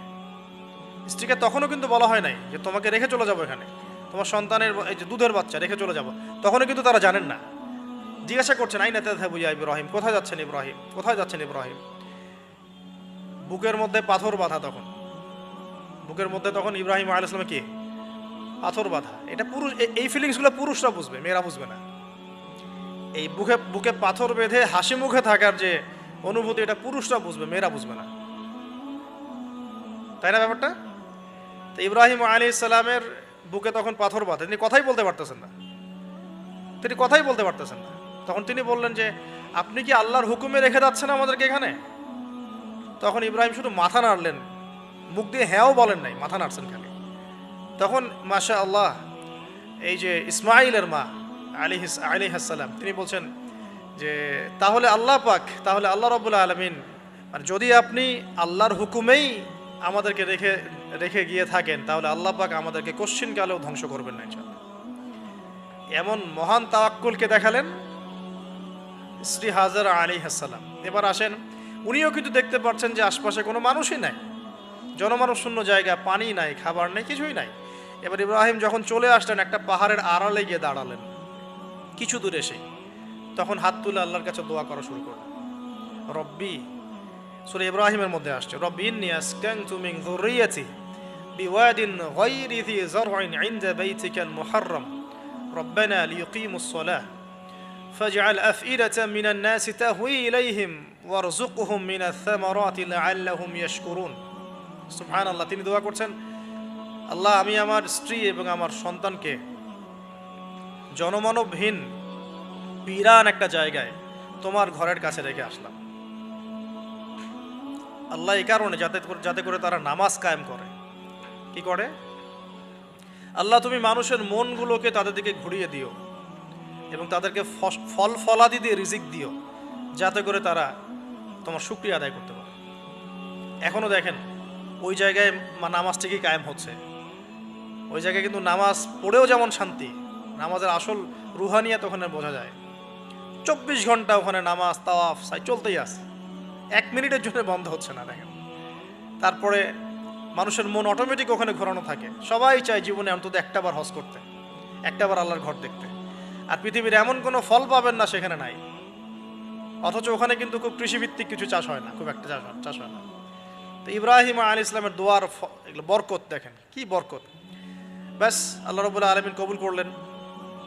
এবার এই যে খাবার পানি যখন ফুরিয়ে আসলো, তখন এই যে মা হাজরা আলাইহিস সালাম ছোটাছুটি শুরু করলেন সাফা আর মারওয়ায়, সাফা মারওয়ায়। একবার সাফার উপরে ওঠেন, একবার মারওয়া। এখনকার সাফা মারওয়া না, এখন মোজাইক দিয়ে টাইলস করে দেওয়া সাফা মারওয়া না, যেটা আমরা সাই করি, এই সাই সেই সাই না।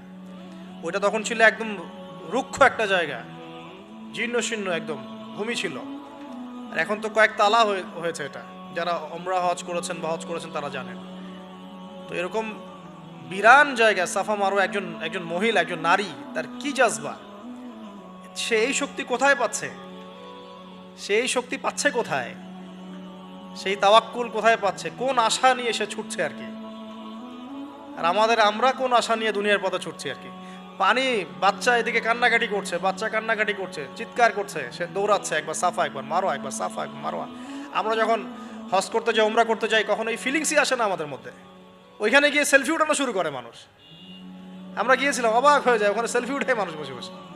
সাফা মারওয়া সাইয়ের কোনো ফিলিংসই নাই। এটা হাজরা আলাইহিস সালামের স্মৃতি। আল্লাহ পাকের কাছে এই দৌড়াদৌড়ি এতই ভালো লেগেছে, আল্লাহ পাক কিয়ামত পর্যন্ত রেখে দিয়েছেন। সুবহানাল্লাহ। একজন নারীর সম্মানে, এই যে সন্তান, মায়ের বাঁধন, সুবহানাল্লাহ, এগুলা আসলে বলে বোঝানো যায় না ফিলিংসগুলা। এই 7 বার সাইয়ের মধ্যেই আল্লাহ রাব্বুল আলামিনের এই যে হুকুম চলে আসলো। দেখেন যে ইসমাইলের পায়ের কাছ থেকে পানির ফোয়ারা বের হচ্ছে। এই পানির ফোয়ারা বের করে দিয়ে গেলেন কে? জিবরাইল আলাইহিস সালাম। আর তিনি বলে গেলেন যে তোমরা কষ্ট নিও না, এখানে আল্লাহর ঘর হবে, এই ছেলে আর তার বাবা মিলে ঘর নির্মাণ করবে। এবার তিনি এই যে পানি, জমজম কূপ তৈরি হয়ে গেল, পানি হলো, পানি দেখে পাখি আসলো। কি আসলো প্রথমে? পাখি কিন্তু পানি খোঁজে। এরপরে ওখানে ওই পাখিকে দেখে একদল মানুষ আসলো আর কি। এই মানুষগুলো ইয়েমেন থেকে আসছে। কোত্থেকে? এবং এই গোত্রই পরবর্তীতে আরবে বিস্তার লাভ করেছে। এই গোত্রের মেয়ের সাথে ইসমাইল আলাইহিস সালামের বিয়ে হয়েছে। পরবর্তীতে এই গোত্রর হাত ধরে কুরাইশ বংশ হয়েছে, এবং এই কুরাইশ বংশে আমাদের শেষ নবী মুহাম্মদ সাল্লাল্লাহু আলাইহি ওয়াসাল্লামের জন্ম হয়েছে। বুঝতে পারলেন? এই হলো ইতিহাস। তো তারা পানি চেয়েছিল। তো হাজরা আলাইহিস সালাম বলেছিলেন যে পানি দিতে পারে এক শর্তে, এখানে বসতি স্থাপন করতে হবে। ওরা তো আরও ভালো, বসতি স্থাপন করবো, পানিও পাবো, সব তো আরও ভালো হলো। এখানে ইসমাইল আলাইহিস সালাম বড় হন। পরবর্তীতে এখানকারই এক মেয়েকে তিনি বিয়ে করেন, নারীকে বিয়ে করেন। তার বংশতে আসে মুহাম্মদ। তার বংশতে আস্তে আস্তে যে কুরাইশ, বনু হাশিম, বনু মাখজুম, এগুলো হতে হতে হতে মুহাম্মদ সাল্লাল্লাহু আলাইহি ওয়াসাল্লাম কুরাইশ বংশে জন্ম নেন। তাহলে আমাদের নবীর পিতা কে বলেন? ইসমাইল। কে? ইসমাইল আলাইহিস সালামকে বলা হয় আরব জাতির পিতা, আলাদা করে আরব জাতির পিতা। আর তখনই কিন্তু আরবি ভাষাটাই, যে আমরা যে এখনকার যে আরবি ভাষাটা দেখছি, এই আরবি ভাষাটা কিন্তু এই বনু জোহরুম গোত্র থেকে আসছে আর কি। বুঝতে পারছেন? এই গোত্রের ভাষা ছিল এই ক্লাসিক্যাল আরবি ভাষা, আমরা যে আরবিটা এখন চর্চা করি। তো এবার ইসমাইল আলাইহিস সালামের বয়স যখন এবার আবার একটু বড় হলো, বেশি হলো, 10 থেকে 13 বছর, তখন আরেকটা পরীক্ষা। এর মাঝে মাঝে বাবা আসেন, দেখেন যান, দেখেন যান। এখন শেষ বয়সে যারা সন্তান পেয়েছেন তারা এই জিনিসগুলো বুঝেন। আমরা যারা বিয়ে শাদী করি নাই, সন্তান হয় নাই, আমরা আসলে এগুলো পড়ি, বুঝতে পারি না। কারো যদি সন্তান মারা গিয়ে থাকে, তাকে দাফন করে থাকেন, তারা এই ফিলিংসগুলো বোঝেন, বুঝবেন। কিন্তু যারা সন্তানের বাবা হই নাই, আমরা মানে আনম্যারিড অ্যাডাল্ট হই নাই, আমরা এগুলো বুঝি না। আমরা এগুলো পড়ি, আমরা এগুলো যে রিডিং পড়তে পারি। ঠিক আছে? জীবনে নিজের সাথে একটা কিছু হয়ে গেলে সেটার অভিজ্ঞতা আমরা যেভাবে বুঝি, না হলে তো আমরা বুঝি না। এখন শেষ বয়সে সারা জীবন দোয়া করার পরে শেষ বয়সে গিয়ে আল্লাহ পাক একটা বাচ্চা দিলেন, ইসমাইল আলাইহিস সালাম। তাকে আবার রেখে আসতে বললেন দূরে। এই বাচ্চা আবার একটু বড় হয়েছে, মাঝে মাঝে দেখা হয়, যাওয়া আসা হয়, যাওয়া আসা হয়। এই বাচ্চার বয়স হয়েছে এখন 10 থেকে 13 বছর। আল্লাহ পাক বলছেন একে জবাহ করতে হবে, কুরবানি করতে হবে। তো ইব্রাহিমের জীবনের পরীক্ষাগুলো দেখেন। এবার এই স্মৃতি তো সামনে আসছে আমাদের। এই যে আমরা সাইর কথা বললাম, এটা আমাদের হাজিদের স্মৃতি। এখন এই কাজ করবেন তারা সামনে। আমরা যে কাবা ঘরের কথা বলছি, এখন তারা সেখানে আছে। আমরা এখানে নামাজের কথা বলছি, তারা সেখানে নামাজ পড়ছেন। এই জিনিসগুলো না জেনে, না পড়ে, না বুঝে হজ উমরা করতে গেলে স্বাদ পাবেন না, তো আপনারা টেস্টটা পাবেন না। এখানে বয়স হলো 13 বছর, 15 বছর, কুরবানি করতে বললেন। কুরবানি যে আমরা করি, গরু ছাগল কুরবানি দেই, আমরা তো ফিলিংসই বুঝি না যে আসলে আমরা কি করতেছি, কেন করছি, কার স্মৃতিতে করছি, না করলে কি হতো। তো এটা নিয়ে তো এই যে একটু আগে এক ভাই বলে গেলেন যে এগুলো নিয়ে যে বিভিন্ন মহলে অনেক সমালোচনা, পশু কুরবানি, অমানবিক, এই সেই, এগুলো তো চিন্তারই জায়গা নাই। এগুলো চিন্তার তো জায়গাই নাই আমাদের কাছে। কারণ এখানে সবচেয়ে বড় কথা ছিল নিজের জীবন কুরবানি করা, নিজের জীবনটা কুরবানি করা। নিজের জীবন না আছে, আল্লাহ আমার কাছে একটা খাসি চেয়েছেন, একটা গরু চেয়েছেন, একটা বাহিমাতুল আনআম চেয়েছেন। এখানে তো আমার নিজের জীবনটাই দেওয়ার কথা ছিল। ওটা না নিয়ে আল্লাহ পাক বলেছেন যে বাহিমাতুল আনআম একটা দিলেই হবে। তোমার কাছে ওটার গোশতও চাই না, চামড়াও চাই না, কিছুই চাই না, তাকওয়াটুকু চাই। তাতেই এত কথা। এটা দামি বা কত? 10-15 হাজার, বা একটা গরুর 50,000, 60,000, 1 লাখ টাকা। 1 লাখ টাকা কি আপনি সন্তানের মূল্য দিয়ে হিসাব করতে পারবেন? তো এখানে মূল জিনিসটাই হচ্ছে আল্লাহ পাকের হুকুম। আল্লাহ পাকের হুকুমই সবচেয়ে বড় কথা। আল্লাহ পাকের হুকুমের ফলেই নেকি হয়, অন্য কোনো কাজে নেকি নেই। আল্লাহ পাক হুকুম দিয়েছেন বলেই। একটা এক্সাম্পল দিয়ে যা সামনে যাব। হাজিরা মিনায় রাত কাটাবে না, মিনায় এমনিতে হারাম শরীফে নামাজ পড়লে কত নেকি হয়? 1 রাকাত নামাজ পড়লে 1 লক্ষ নেকি হয়। মানে 1 ওয়াক্ত নামাজ পড়লে 1 লক্ষ ওয়াক্তের নেকি হয়। হারামের কথা বলছে, কাবার কথা বলছে। আর মদিনায় তো 1000। তো কাবা ঘরে নামাজ পড়লে এত নেকি হয়। আল্লাহ রাব্বুল আলামিন এখান থেকে হাজিদেরকে বলেছেন যে মিনায় গিয়ে রাত কাটাতে হবে। এখানে হুকুমটা কি? মিনায় গিয়ে রাত কাটাতে হবে, এটা হজের একটা কাজের মধ্যে অন্তর্ভুক্ত। মিনায় গিয়ে রাত কাটাতে হবে। আর কেউ যদি মনে করে যে মিনায় গিয়ে তো নামাজ পড়লে তো 1 লক্ষ রাকাত নেকি নাই, হারাম শরীফে নামাজ পড়লে 1 ওয়াক্ত পড়লে 1 লক্ষ ওয়াক্তের নেকি হয়, তা আমি হারামেই থেকে যাই, মিনায় যাব না, ও কি নেকি পাবে না? ওর হজই হবে না। এখানে নেকিটা বড় কথা না, বড় কথাটা কি? আল্লাহর হুকুম।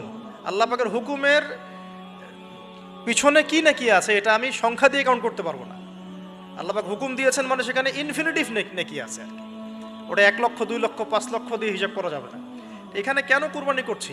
আল্লাহর হুকুম। যুক্তি বিজ্ঞান দর্শন খোঁজার দরকার নেই তো। তো এবার আল্লাহ রাব্বুল আলামিন কিভাবে বলছেন কোরআনে? আল্লাহ পাক বলছেন, ইব্রাহিম আলাইহিস সালাম বলেন, ইন্নী যাহিবুন ইলা রাব্বি সায়াহদিন, আমি চললাম আমার রবের পথে, তিনি আমাকে পথ দেখাবেন। এই আয়াতটা খুবই মনে শান্তিদায়ক আয়াত। জীবনে অনেক কিছু হয়ে যাবে, কিন্তু এই আয়াতটা যদি তেলাওয়াত করতে পারেন ভিতরে ভিতরে, আল্লাহকে পাবেন। ইন্নী যাহিবুন ইলা রাব্বি সায়াহদিন, আমি ছুটলাম, আমি চললাম আমার রবের দিকে, তিনি আমাকে পথ দেখাবেন। রব্বি হাবলি মিনাস সালিহিন, আল্লাহ আমাকে সুসন্তান দান করুন, সালেহীন সন্তান দান করুন। ফাবাশশারনাহু বিগুলামিন হালিম, আল্লাহ বলছেন আমি তাকে সহনশীল সন্তান দান করলাম, সহনশীল সন্তান দান করলাম। এবার ফালাম্মা বালাগা মাআহু সা'য়া, এবার যখন বাচ্চাটা বাবার সাথে দৌড়াদৌড়ি করা শিখলো, মানে এই যে 10, 12, 14 বছর বয়স, এই সময় বাচ্চাগুলো আরও বেশি আকর্ষণীয় হয়। শেষ বয়সের বাচ্চা, এত দোয়া করার পরে একটাই বাচ্চা, একটাই ছেলে, শেষ বয়সের, কেবল বড় হচ্ছে, বাবার সাথে মানে দৌড়াদৌড়ি করতে শিখছেন, সন্তানের প্রতি বাবার ভালোবাসা আরও গাঢ় হচ্ছে। আল্লাহ পাক তখনই পরীক্ষা নিলেন, যাতে দেখতে চান আল্লাহ পাক আমার ভালোবাসা বেশি না তোমার সন্তানের প্রতি ভালোবাসা বেশি। সন্তানকে পেয়ে আবার আমাকে ভুলে যাওনি তো? সুবহানাল্লাহ, সুবহানাল্লাহ।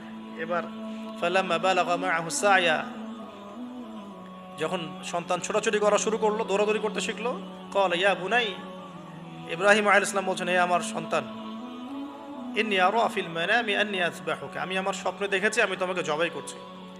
এই কথাটা কিন্তু তিনি গিয়েই তাকে বলেন নাই, তিনি সন্তানকে নিয়ে হাঁটছেন হাঁটছেন হাঁটছেন, কাবাঘর থেকে প্রায় 8 কিলোমিটার দূরে চলে গেছে, যেখানে কুরবানি করি মিনা প্রান্তরে 8 কিলোমিটার দূরে চলে গেছে। সেখানে গিয়ে তিনি বলছেন যে বাবা আমি স্বপ্ন দেখেছি আমি তোমাকে জবাই করছি। আগে কিন্তু বলেন নাই যে আমি স্বপ্ন দেখেছি তোমাকে জবাই করছি, চলো আমার সাথে। জেনে ইসমাইল আলাইহিস সালাম জেনে শুনে যাননি ওখানে যে আমাকে ওখানে গিয়ে জবাই করবে আব্বা, অ্যাটেম্প্ট নেবে। তিনি আগে জানতেন না, ইসমাইলও আগে জানতেন না। যখন তাকে নিয়ে গেছেন ওই স্পটে নিয়ে গেছেন যে যেখানে জবাই করবেন বা মনস্থ করেছেন, ওইখানে গিয়ে তিনি বলছেন যে ইন্নী আরা ফিল মানামি আন্নী আযবাহুকা, বাবা আমি স্বপ্ন দেখেছি আমি তোমাকে জবাই করছি। ফানজুর মাযা তারা, তোমার রায় কি আমাকে বলো, তুমি কি ভাবছো আমাকে বলো। যেমন বাবা আর যেমন বাবা তেমন সন্তান হচ্ছে এখানে বড় কথা হবে, যেমন মা তেমন সন্তান। কারণ মা বলেছিল এক সময় আপনি কোথাও যাচ্ছেন আমাদেরকে ছেড়ে, তাই না, মনে আছে? ও আচ্ছা, আল্লাহ আদেশ করেছেন তাহলে আল্লাহ আমাদেরকে ধ্বংস করবেন না। ঠিক ওই রকম মায়ের গর্ভ থেকে এই সন্তান যে বলছে যে ইয়া বাতি, হে আমার আব্বা, ইফআল মা তুমার, আপনি করেন, আপনাকে যে আদেশ করেছে আল্লাহ পাক আপনি সেটাই করেন। সাতাজিদুনি ইনশাআল্লাহু মিনাস সাবিরিন, ইনশাআল্লাহ আপনি আমাকে ধৈর্যশীল পাবেন। একটা ছেলে আমাকে দেখেন এই জেনারেশনের একটা ছেলে যে এইভাবে আল্লাহর জন্য জীবন দেওয়ার জন্য প্রস্তুত আছে। দেওয়ার দরকার নেই জীবন, আল্লাহর জন্য জাস্ট 5 ওয়াক্ত নামাজটা পড়ুক, আল্লাহর জন্য 5 ওয়াক্ত নামাজ পড়ুক, ফজর সহ আল্লাহর জন্য রেগুলার তাহাজ্জুদ পড়ে। জীবন দেওয়া বহুত দূরের কথা, এটা হাইয়েস্ট লেভেল, এটা আমি বলতে চাচ্ছি না। আল্লাহর জন্যে কোরআনটা হিফজ করেছে, একটা পড়া হিফজ করেছে, বা অ্যাটলিস্ট আল্লাহর জন্য কোরআন তেলাওয়াত করা শিখেছে, জাস্ট রিসাইট করা শিখেছে। আল্লাহর জন্যে মানে কোনো মাদ্রাসায় বা কোনো ওস্তাদের কাছে বা কোনো কোর্সে 6 মাস 1 বছর 2 বছর পড়াশোনা করেছে। আল্লাহর জন্য একটু দাওয়াতি কাজ করেছে, আল্লাহর জন্য একটা বই লিখেছে, আল্লাহর জন্য দিন প্রতিষ্ঠার কিছু চেষ্টা করেছে, মানে আল্লাহর জন্য কিছু করেছে। এই এখনকার যে হিউজ জেনারেশনটা আছে, লাখ লাখ কোটি কোটি ছেলে মেয়ে, এখান থেকে আপনি আমাকে 5% ছেলে মেয়ে দেন, ইনশাল্লাহ দিন কায়েম করে দিব বাংলাদেশ, ইনশাল্লাহ। 5% দেন, খালি খুঁজে বের করে প্রত্যেকটা ঘরে ঘরে একটা করে এরকম ছেলে আছে নাকি যে বলতে পারে যে ইয়া আবাতি ফাআল মা তুমার সাতাজিদুনি ইনশাআল্লাহু মিনাস সাবিরিন। কি শিক্ষা মা দিয়েছেন ছেলে সন্তানকে, কি শিক্ষা মা দিয়েছেন সন্তানকে, কি শিক্ষা মা দিয়েছেন সন্তানকে। আর এরকম মাই বা কোথায় পাবেন এখন আপনি, এরকম মাই বা কোথায় পাবেন? বাসায় বাসায় সব স্টার জলসা জি বাংলা মা এখন, হ্যাঁ ঘরে ঘরে এগুলা মা সব এখন স্টার জলসা মা, জি বাংলা মা, হলিউড বলিউড ঢালিউড সব ভর্তি। এদের তো কি, এদের জীবনটাই পাশবিক, এদের জীবনটাই পাশবিক। এমন মাদেরকে স্ত্রীদেরকে আমরা ঘরে নিয়ে আসতেছি, স্বামীর হায়াত কমে রেখে দিচ্ছে একেবারে, সারাদিন দুনিয়া দুনিয়া দুনিয়ার দুনিয়া। তো হাজারার মতো মা ছাড়া কি ইসমাইলের মতো জেনারেশন আসবে কিনা বলেন দেখি? হাজেরা আলাইহিস সালামের মতো মা ছাড়া ইসমাইলের মতো জেনারেশন সম্ভব? আর ইসমাইলের মতো জেনারেশন না পেলে বাংলার জমিনে বা সারা বিশ্বে দিন প্রতিষ্ঠা হবে কোনোদিনও সম্ভব? তো ইসমাইল আলাইহিস সালামের এই কথার পরে, এই কথা যখন বাস বাবা তো এখন বুঝে ফেললেন যে আমার ছেলে তো যেই সেই ছেলে না, সে আবার ইনশাআল্লাহ বলেছে, ইনশাআল্লাহু মিনাস ফালাম্মা আসলামা ওয়া তাল্লাহু লিল জামিন। আল্লাহ পাক এত চমৎকার করে কোরআনের মধ্যে মানে আয়াতগুলোকে নিয়ে এসেছেন, বালাগাত এত উঁচু মানের। ফালাম্মা আসলামা, যখন তারা দুজনে আত্মসমর্পণ করলো। কিসের সামনে আত্মসমর্পণ করলো? আল্লাহর হুকুমের সামনে আত্মসমর্পণ। এটাই ইসলাম। ইসলাম মানে কি? এই যে এইটাই ইসলাম, আল্লাহর হুকুমের সামনে মাথা নত করার নাম ইসলাম। আর আমরা তো প্রত্যেকটা কাজের পিছনে লজিক খুঁজি। নামাজ কেন পড়তে হবে, রোজা কেন রাখবো, যাকাত কেন দিব? তো তোমাকে কেন খুঁজতে কে বলেছে? আল্লাহ বলেছেন তাই করব, রাসূল বলেছেন তাই করব। আল্লাহ নিষেধ করেছেন তাই করব না, রাসূল নিষেধ করেছেন তাই করব না। এত যুক্তি দর্শনের কি দরকার? সব তো আমার মাথায় ধরবে না। এই যে ফালাম্মা আসলামা, এই যে ইসলাম শব্দটা এখানে আছে, ফালাম্মা আসলামা, যখন তারা দুজন ইসলাম কবুল করলো না, এখানে যখন তারা দুজন আত্মসমর্পণ করলো, আল্লাহর হুকুমের সামনে মাথা নত করলো, ওয়া তাল্লাহু লিল জাবিন, ডান দিকে উপর করে কাত করে শুইয়ে দিল সন্তানকে, জবাই করার সময় যেমন করে সবাই আমরা, ব্যাস এই পর্যন্ত ঘটনা। তারপরে আল্লাহ পাক বলছেন ওয়া নাদাইনাহু ইয়া ইব্রাহিম, তখন আমরা ইব্রাহিমকে আওয়াজ দিলাম, হে ইব্রাহিম, হে ইব্রাহিম। হে ইব্রাহিম, কদ সাদ্দাকতা রুইয়া, তুমি তোমার স্বপ্নকে সত্যায়ন করেছো, তুমি তোমার স্বপ্নকে সত্যায়ন করেছো। দেখেন, এটা স্বপ্ন, এটা কিন্তু জিবরাইল আলাইহিস সালাম এসে সরাসরি ওহীও করেন নাই, যে যেমন এসে সরাসরি বলা যে আপনার সন্তানকে কোরবানি করতে হবে। কিন্তু স্বপ্ন, এটা আরো বড় পরীক্ষা। কারণ স্বপ্ন, শয়তান ওই সময় 3বার পাথর নিক্ষেপ করেছে না, শয়তান বোঝানোর চেষ্টা করেছে এটা তো স্বপ্ন, ভুলও হতে পারে, এটা তো স্বপ্ন, মিথ্যা স্বপ্নও দেখতে পারো। তখন তিনি 3বার শয়তানকে পাথরও মেরেছেন, মনে আছে? ওইটা কিন্তু হাজিরা এখনো করছেন না? দেখেন, আরো বড় পরীক্ষা। এখানে কিন্তু সরাসরি জিবরাইল আলাইহিস সালাম এসে বলেন না যে এটা করেন, বরং স্বপ্নের মধ্য দিয়ে মেসেজ দেওয়া হচ্ছে। এখন তো আমরা অনেকে স্বপ্নের স্বপ্নের অস্তিত্ব অস্বীকার করি। স্বপ্ন সত্য হতে পারে অনেকেরই, অমুসলিমেরও স্বপ্ন সত্য হতে পারে। ইউসুফ আলাইহিস সালামের ওই 2 বন্দী মুসলিম ছিলেন না যারা স্বপ্ন দেখেছিলেন যে আমার মাথা থেকে রুটি খেয়ে ফেলা হচ্ছে, আমি শরাব পান করেছি, তারা কিন্তু মুসলিম ছিলেন না। ওই রাজাও মুসলিম ছিল না যে রাজা স্বপ্ন দেখেছে দুর্ভিক্ষ হবে। তো স্বপ্নের সত্যতা আছে, তবে সেটা সত্য স্বপ্ন একরকম, মিথ্যা অলিক স্বপ্ন আরেক রকম। আর নবীগণের স্বপ্ন কি হয়? ওহী হয়। নবীগণের স্বপ্ন এক প্রকার, ওহী হয়। এবার যখন পাশ ফিরিয়ে দিলেন, আল্লাহ পাক ডাকলেন, ফানাদাইনাহু আইয়া ইব্রাহিম কদ সাদ্দাকতা রুইয়া, আপনি আপনার স্বপ্নকে সত্যায়ন করেছেন। কদ সাদ্দাকতা রুইয়া, এটা ছিল আল্লাহর পক্ষ থেকে একটা বড় পরীক্ষা। ওয়াফাদাইনাহু বিযিবহিন আযীম, এখানে আসছে এটা, ওয়াফাদাইনাহু বিযিবহিন আযীম। এরপর আল্লাহ পাক সেখানে একটা মহান কুরবানি দিলেন। এই যে আমাদের কুরবানির সুন্নাত আসলে, ওয়া তারাকনাহু লিল আখিরিন, এবং পরবর্তীদের জন্য এই সুন্নতটাকে আমি রেখে দিলাম। সুবহানাল্লাহ, মানে কিয়ামত পর্যন্ত এখন এই সুন্নাত থাকবে ইনশাআল্লাহ। কদ সাদ্দাকতা রুইয়া ইন্না কাযালিকা নাজজিল মুহসিনিন ইন্না হাযা লাহুয়াল বালাউল মুবিন। وفديناه بذبح عظيم وتركناه للآخرين سلام على إبراهيم। এরপর শেষে আসছে যে ইব্রাহিম আলাইহিস সালামের প্রতি শান্তি বর্ষিত হোক, সালামুন আলা ইব্রাহিম। আমরা বলি সালামুন আলা ইব্রাহিম আলাইহিস সালাম। এবার পরীক্ষায় পাশ, আল্লাহ রাব্বুল আলামিন সব পরীক্ষা যখন ইব্রাহিম আলাইহিস সালাম পাশ করে গেলেন, তখন তাকে জাতির পিতা ঘোষণা করলেন। মনে আছে? ওয়াইদ ইবতালা ইব্রাহিমা রাব্বাহু বিকালিমাত, যখন আল্লাহ রাব্বুল আলামিন ইব্রাহিমকে বহু পরীক্ষা করলেন, অনেকগুলো পরীক্ষা করলেন। যখন ফালাম্মা আতাম্মাহুন্না, যখন তিনি পরীক্ষায় উত্তীর্ণ হয়ে গেলেন, তখন আল্লাহ পাক বলেন, ইন্নী জাইলুকা লিন-নাসি ইমামা, আমি তোমাকে পুরো মানব জাতির ইমাম বানিয়ে দিলাম। সুবহান। এখান থেকেই আমরা বলছি যে তিনি হচ্ছেন পুরো মুসলিম উম্মার কি জাতির পিতা। এবার আসেন, পরীক্ষা শেষ, পুরস্কার লাগবে। পুরস্কার কি? পুরস্কার হচ্ছে এখন ছেলে আর বাবা মিলে এখন কাবা ঘর বানাও তোমরা। সুবহানাল্লাহ, কত বড় সম্মান! আল্লাহ পাকের ঘর নির্মাণ করো বাবা ছেলে মিলে, বাস ছেলে বাবা মিলে কাবা ঘর নির্মাণ করছে। দেখেন এই স্মৃতিটাও কত মধুর, ছেলে বাবা মিলে কাবা ঘর নির্মাণ করছে। দেখেন, হ্যাঁ, ওয়াতাহির বাইতি লিত-তাইফিনা ওয়াল আকিফিনা ওয়া রুকআইস সুজুদ, আমার এই ঘরটাকে কি করো? পবিত্র রাখো তাওয়াফকারীর জন্য, ইতিকাফকারীর জন্য, নামাজ পড়বে যারা। এখনও সেটা চলছে, কিন্তু এখনও চলছে। এরপরে বানানো শেষ, তখন দুজনে দোয়া করছেন, দুটো দোয়া, রব্বানা তাকাব্বাল মিন্না ইন্নাকা আনতাস সামিউল আলিম। এটা আমরাও দোয়া করি, রব্বানা তাকাব্বাল মিন্না ইন্নাকা আনতাস সামিউল আলিম ওয়া তুব আলাইনা ইন্নাকা আনতাত তাওয়াবুর রহিম। এটা একটা দোয়া করেছেন। রব্বানা ওয়াবআথ ফীহিম রাসূলাম মিনহুম ইয়াতলু আলাইহিম আয়াতিকা ওয়া ইউআল্লিমুহুমুল কিতাবা ওয়াল হিকমা ওয়া ইউযাক্কিহিম ইন্নাকা আনতাল আজিজুল হাকীম। এই দুটো দোয়া তিনি করেছেন ওখানে। তো দোয়া শেষ, কাবা ঘর নির্মাণ করা শেষ। ইব্রাহিম আলাইহিস সালাম 200 বছর বেঁচে ছিলেন, বলা হয় তিনি 200 বছর বেঁচে ছিলেন। এরপরে তিনি যখন ফিরে গেছেন কেনানে, তখন গিয়ে শুনেছেন তার এই স্ত্রী সারা আলাইহিস সালামও গর্ভবতী হয়েছেন, মাশাআল্লাহ। এবং তিনি অবাক হয়েছিলেন যে এই বয়সে গর্ভবতী কিভাবে। সূরা হিজরের মধ্যে ঘটনাটা আছে যে 2-3 জন ফেরেশতা এসেছেন বাসায় মানুষের রূপ ধরে। তাফসিরে দেখেছি তাদের নাম, একজন জিবরাইল, একজন মিকাইল, একজন হচ্ছে ইসরাফিল আলাইহিস সালাম। তিনজন এসেছেন মানুষের রূপ ধরে। এবং ইব্রাহিম আলাইহিস সালাম বাছুর ভুনা করে দিয়েছেন খেতে। ইব্রাহিম আলাইহিস সালামকে কিন্তু এই জন্য বলা হয় মেহমানদেরও পিতা বলা হয়।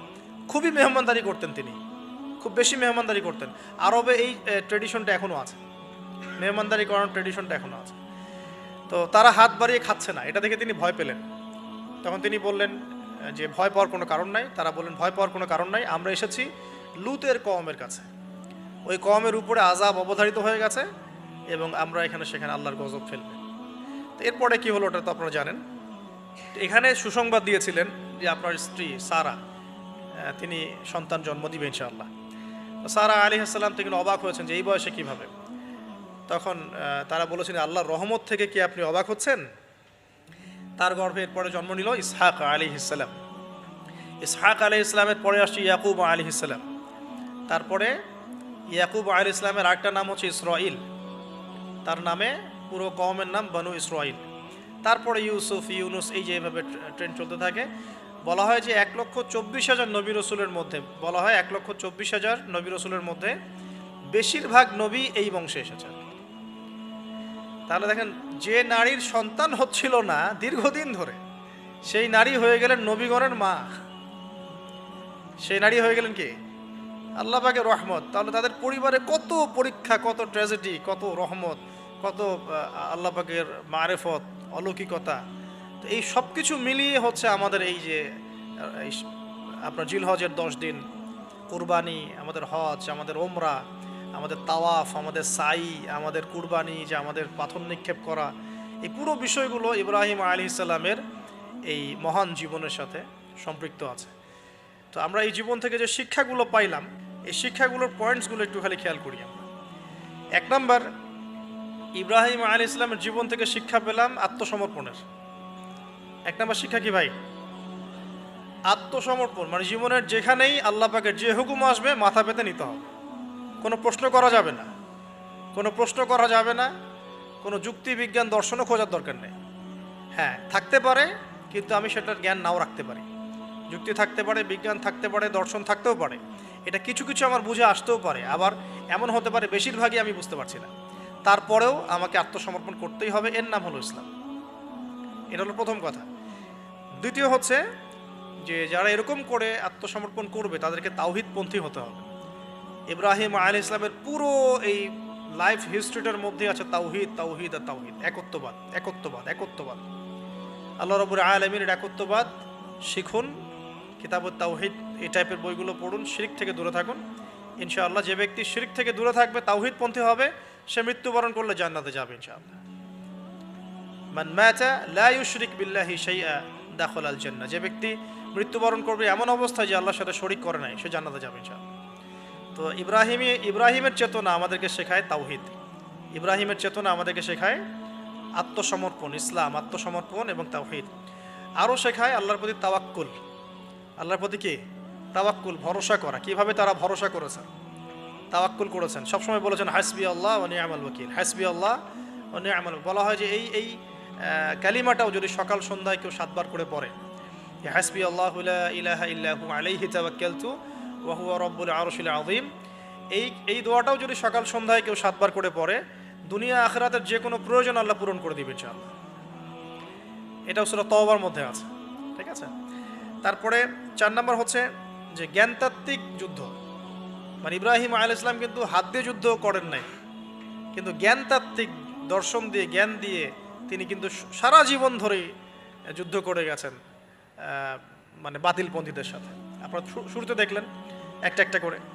5 নম্বর হচ্ছে যে তার জীবনে হিজরতের ঘটনা ছিল। তাকে পরিবার থেকে বাধা পেতে হয়েছে, সমাজ থেকে বাধা পেতে হয়েছে, তাকে ধর্মনেতারা চ্যালেঞ্জ করেছে, এমনকি নমরুদের অগ্নি পরীক্ষাতেও পড়তে হয়েছে, তারপরে তাকে হিজরতও করতে হয়েছে। এই প্রত্যেকটা সুন্নত আমাদের নবী সাল্লাল্লাহু আলাইহি ওয়াসাল্লামের জীবনেও হয়েছে। তাকেও পরিবার থেকে বাধা দেওয়া হয়েছে, সমাজ বাধা দিয়েছে, তাকে ধর্মনেতারা বাধা দিয়েছে এবং তাকেও দেশ ছাড়া করা হয়েছে। 5 নম্বর, নেককার স্ত্রীর ভূমিকা। তাদের উভয়ের জীবনে নেককার স্ত্রীর একটা মারাত্মক ভূমিকা ছিল। চিন্তা করে দেখেন, যদি আমরা সারা আলাইহিস সালাম আর হাজেরা আলাইহিস সালামকে এই পুরো হিস্ট্রি আর গল্পটা থেকে মাইনাস করে দিই, গল্পের কতটুকু বাকি থাকে? বুঝতে পারছেন না? মানে এই পুরো গল্প থেকে যদি আমরা এই 2টা ক্যারেক্টারকে মাইনাস করি, তাহলে কিন্তু গল্পের আর কিছু বাকি থাকে না, মানে খুব কমই বাকি থাকে। তার মানে তারা এখানে অনেক ভাইটাল ক্যারেক্টার। এই কারণে আমাদের জীবনেও সবচেয়ে ভাইটাল ক্যারেক্টার কারা? আমাদের স্ত্রীরা। আমাদের পিতামাতার চাইতেও বেশি বড় বড় ভাইটাল ক্যারেক্টার কারা। তো এই জন্য স্ত্রী এবং স্বামী চুজ করার ক্ষেত্রে সর্বোচ্চ সতর্ক থাকতে হবে এবং স্ত্রীদেরকে অবশ্যই তাওহিদপন্থী হতে হবে। হাজরা আলাইহিস সালামের মতো দিনদার, নেককার, পরহেজগার, আল্লাহর প্রতি ভরসাকারিণী হতে হবে। সবর, ধৈর্য ধারণকারিণী হতে হবে, ধৈর্য ধারণকারিণী। এবং স্বামী যদি নেককার হয়, সেই স্বামীকে সাপোর্ট করা, তাকে তার স্বপ্ন, তার ভিশনকে এগিয়ে নেওয়া, তার পাশে থাকা, তাকে পিছন থেকে বুস্ট আপ করা, এগুলো স্ত্রীর দায়িত্ব।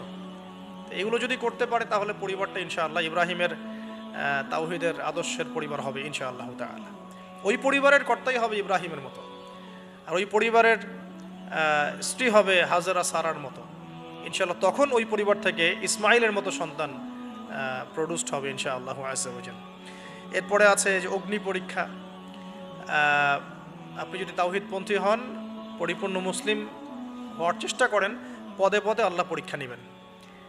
এমনকি বড় পরীক্ষাও আসতে পারে, সেসব পরীক্ষার জন্য আল্লাহ পাকের বান্দারা মানসিকভাবে প্রস্তুত থাকবে ইনশাআল্লাহ।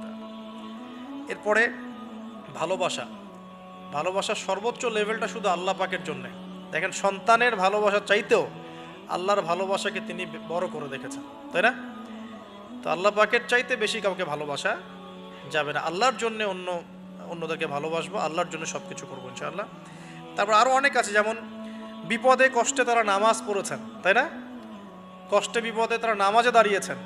তো এটা আমাদের শেখা উচিত ইব্রাহিম আলাইহিস সালামের জীবন থেকে, বিপদে কষ্টের সমস্যা পড়লে নামাজে দাঁড়িয়ে যাওয়া। তারপরে শয়তানের ধোকায় না পড়ে পাথর নিক্ষেপ করেছেন। জীবনে পদে পদে শয়তান ধোকা দেওয়ার চেষ্টা করবে, শয়তানকে এভাবেই পাথর নিক্ষেপ করে পথ চলতে হবে। আল্লাহ পাক তৌফিক দান করুন। এছাড়াও আল্লাহ রাব্বুল আলামিনের বন্ধু ছিলেন ইব্রাহিম আলাইহিস সালাম। আল্লাহ রাব্বুল আলামিন তার সাথে কুরবানি এবং হজের মহান স্মৃতিকে জড়িত করেছেন। তো যারা আমরা হজ করতে যাব ইনশাআল্লাহ, উমরা করতে যাবেন যারা, বা কুরবানি করব আমরা এই সামনে, অবশ্যই ইব্রাহিম আলাইহিস সালামের জীবনী, ইসমাইল আলাইহিস সালামের জীবনী, হাজরা আলাইহিস সালামের জীবনী, তাদের এই পুরো হিস্ট্রিটা অন্তত একবার পড়ে দেখব কুরবানি করার আগে। তাহলে ইনশাআল্লাহ ইবাদতে আমরা অনেক বেশি স্বাদ পাবো। আর সবশেষ কথা হচ্ছে যে এই যে ইব্রাহিম আলাইহিস সালামকে সারা জীবন ধরে পরীক্ষা দিতে হলো, তিনি আত্মসমর্পণ করলেন, হিজরত করলেন, তিনি বাইতুল্লাহ নির্মাণ করলেন, সন্তান